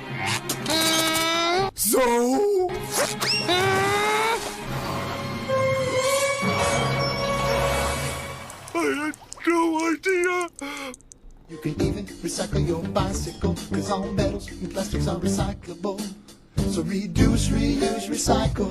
Reduce, reuse, recycle. Most of what makes. I remember I went to this really wokey hug a tree school full of outdoor nature people, and I used to be like, recycling, schmalicycling, it's just a bottle. I'm not gonna save the environment. If the earth is burning, what is one bottle gonna do? And I had all these hug a tree teachers, and I remember we had this day where it was like a barbecue and there were a bunch of cans, and then a lot of the kids put in the trash can, and one of the tree hugger teachers went head first, a dive into the trash can, digging around, rummaging like a fucking raccoon, trying to get all the cans one by one, and all the girls like, yes, queen, go, you're saving the environment, literally, dude. It's like, okay, I don't think that you're gonna save the polar bears. People feel good about recycling is based on misinformation. The biggest plastic manufacturer today is the Dow Chemical Company. The Dow Chemical Company has over $19 million. Elad. The Dow Company, I'm Jake Tran, I have purple hair. Now you're cool though, shout out Jake Tran. Upstart.com/Jake Tran. Use my link in the description. Plastic. plastic. What are plastics? Are they vegetable or mineral? Plastic production started in the early 1900s. It was marketed as a material of 1,000 uses, and it was making money and gaining popularity slowly, but it was nowhere near its real earning potential. Then World War II hit, and since economic power was just as important as military power, wars aren't free after all, the government started prioritizing the production of this new material that wasn't just very useful, but also very profitable. You see, the military had to get money from somewhere to keep fighting the war, and plastic was an industry with a lot of potential just waiting to be exploited. So during World War II alone, plastic production in the US increased by 300%. Plastic took the place of steel in cars and warplanes, it replaced paper and glass packaging, and even wood furniture. Plastics will play as large a role in peace as they do in war. Here is a plane containing hundreds of plastic parts. Here, another bonded by plastics. This paratrooper floating down to welcome Mother Earth is depending on plastics to get him there safely. And since plastic is made from oil and natural gas products, plastic companies suddenly emerged from the oil giants like Exxon, Mobil, Chevron, and DuPont. I love my plastics and a good old Lucky Strike and beating my wife at the end of the war. And with the backing of the fossil fuel industry, there was nowhere to go but up. It's kinda hard to illustrate just how much of a game changer plastic was for companies. Imagine spending all these man hours machining these expensive materials like metal, wood, and glass for years and years and years. And then comes along this wonder material that was not only orders of magnitude cheaper, but could be molded into any shape and was durable. Everyone was using it for pretty much everything, from chairs to cheap jewelry to car parts. But because it was so durable and useful, these plebs started hanging onto their plastic products. They weren't throwing them away after one single use. This was a problem for you. If people reuse your plastic indefinitely, you can't make them a repeat buyer, which is where all the real money is at. So the plastic industry launched a massive campaign, millions of dollars worth of ads, encouraging people not so is plastic reusable? to be such unsophisticated peasants. Reusing dirty plastic?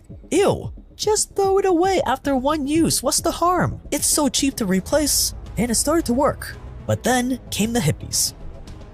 You see, not everyone saw the beauty in plastic as you did. And when they started noticing your ads telling everyone to just chuck out their plastic and buy new ones, the plastic industry became the prime target for destroying the environment, which led to America's first ever Earth Day holiday in 1970 to protest the use of plastic and other pollutants. 1 in 10 Americans took part. Now obviously, this number of people going up against your industry is not good. If everyone found out the extent of just how bad plastics were for the environment, how they can't be destroyed and how it kills animals, you would be out of business. So you concocted a genius plan. Instead of fighting the hippies, you would join them playing both sides. I'm playing both sides so that I always come out on top. So you, the other plastic companies, and the fossil fuel companies create a front organization called Keep America Beautiful. A very wholesome, inconspicuous name. And to kick things I up, want to keep America beautiful. You create the Crying Indian ad. People start pollution. People can Yeah, get him right in the white guilt. stop it. It's literally called the Crying Indian. I did not make that up. Hilariously, the Crying Indian was actually an Italian actor named Iron. Oh my god! He looks like fucking Al Pacino. This dude, look at that Italian nose. Hey, oh, Baba da Boopy, Baba Ganoush. Eyes Cody. I know Baba Ganoush is Greek, but hey, eat the cannoli with the fucking. This is. Look at the oh my god! And apparently, bro. impersonating Native Americans was a specialty. This ad played on TVs all over America. And for a hot minute, it seemed like Earth They play you like a fucking fiddle, bro! Day protests were really making a difference. Here were the actual plastic companies telling people to stop littering and to be more conscious of the environment so the Indian doesn't cry. Sure, you could have spent the money finding How does everyone think, oh, Indian means nature? ways to make plastic more reusable. It's not even an Indian. It's that's like a 500-year-old white mistake. It's not even India, but it's just so funny how we're able to still use these old lies. Why do that when you can just placate the masses by making it look like you're trying to change? And it worked. People started throwing their trash away, and it even helped start the very first few recycling plants. And those few recycling plants gave way to the best idea yet. It just goes right back into the landfill too.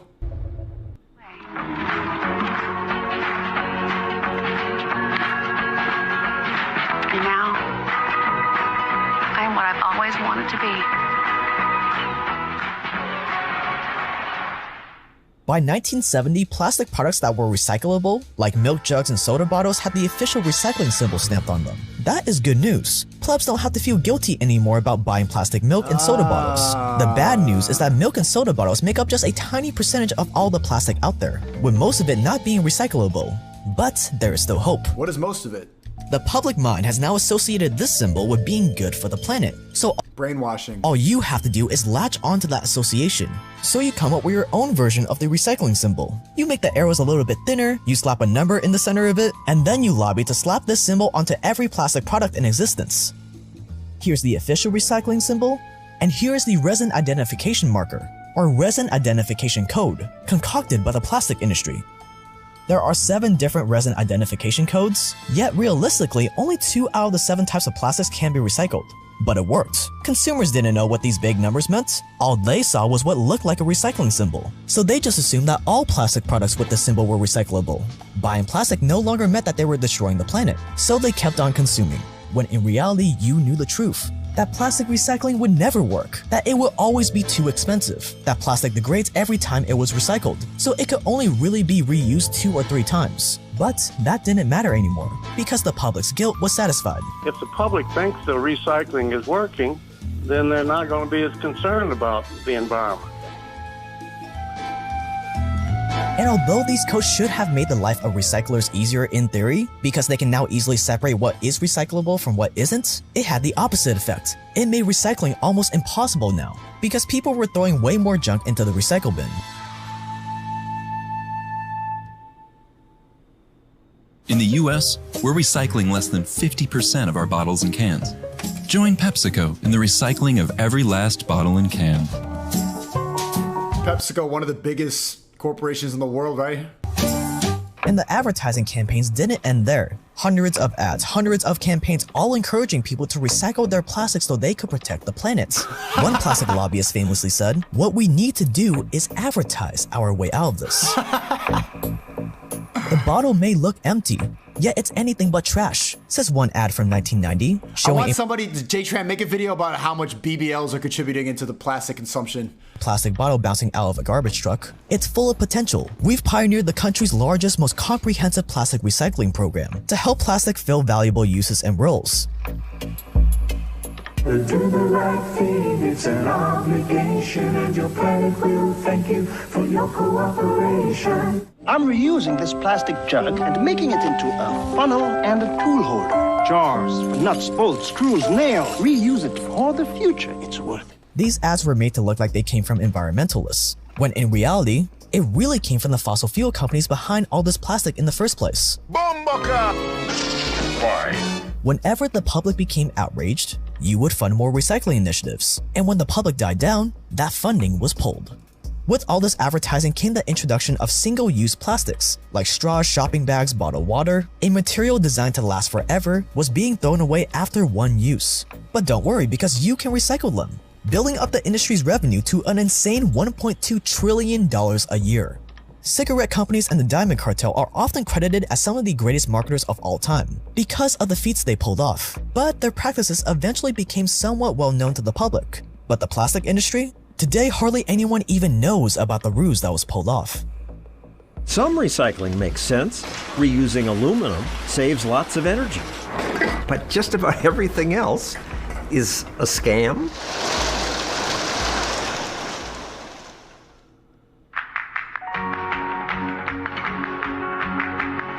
I feel really dumb right now. We all know the good that recycling does for Darwin and its environment, but a few simple mistakes can mean the difference between recycling right and wasting our recycling efforts. Putting plastic bags in the yellow bins, for example, can send tons of good recycling to landfill. So don't let our efforts go to waste. Learn to recycle for good. Today, although more and more of the types of plastic can be recycled, it either costs way more money compared to just making more plastic, or the act of recycling itself is even worse for the environment. Paper recycling involves bleaching and de-inking, things that can pollute the environment even more. Transporting materials to recycling plants out of states can cause even more pollution than the recycling would make up all the transportation and gas, right? for. All recycling isn't necessarily good and isn't necessarily environmentally benign. Well, I live in Bozeman, Montana, and in order to recycle glass bottles, we ship them down to Golden, Colorado. And in places like LA, using 400 more garbage trucks to collect recyclable Just put all of LA into a garbage truck, bro. waste, most of it won't be recycled in the first place, just adds to air pollution and more taxes. After Los Angeles mandated recycling, they discovered they needed another 400 garbage trucks to pick up the new container. Today, less than 10% of all plastic is recycled, but the impressive part is that no one is the wiser. So where does the rest of that 90% go?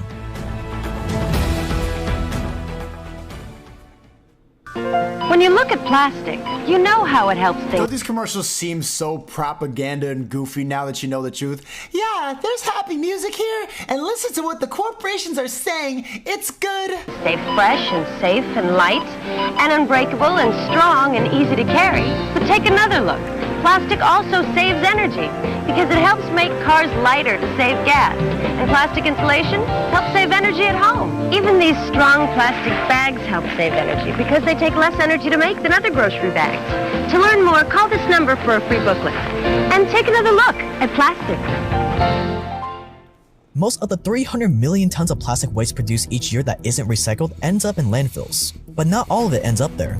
Around 10 million tons ends up in the ocean each year as well. That's the equivalent of one garbage truck full of plastic being dumped into the ocean every single minute, according to some estimates. This could be accidental due to heavy rain and wind moving trash into the ocean, or it could be from illegal dumping, with most of it coming from Asian countries we sell our trash to.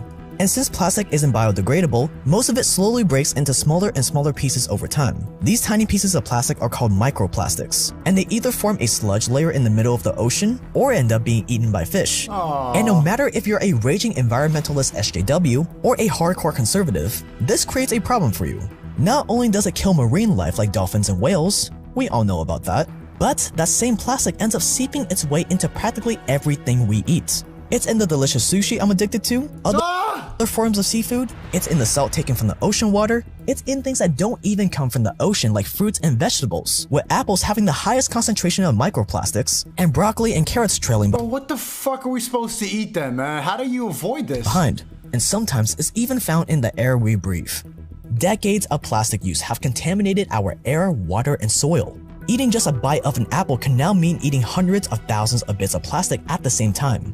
And just like when cigarettes first came out, there wasn't decades of smoking history to base studies off of, so doctors just assumed it wasn't bad for you, giving smoking their stamp of approval. Today, we still don't have a clear picture on what the long-term effects of consuming plastic are.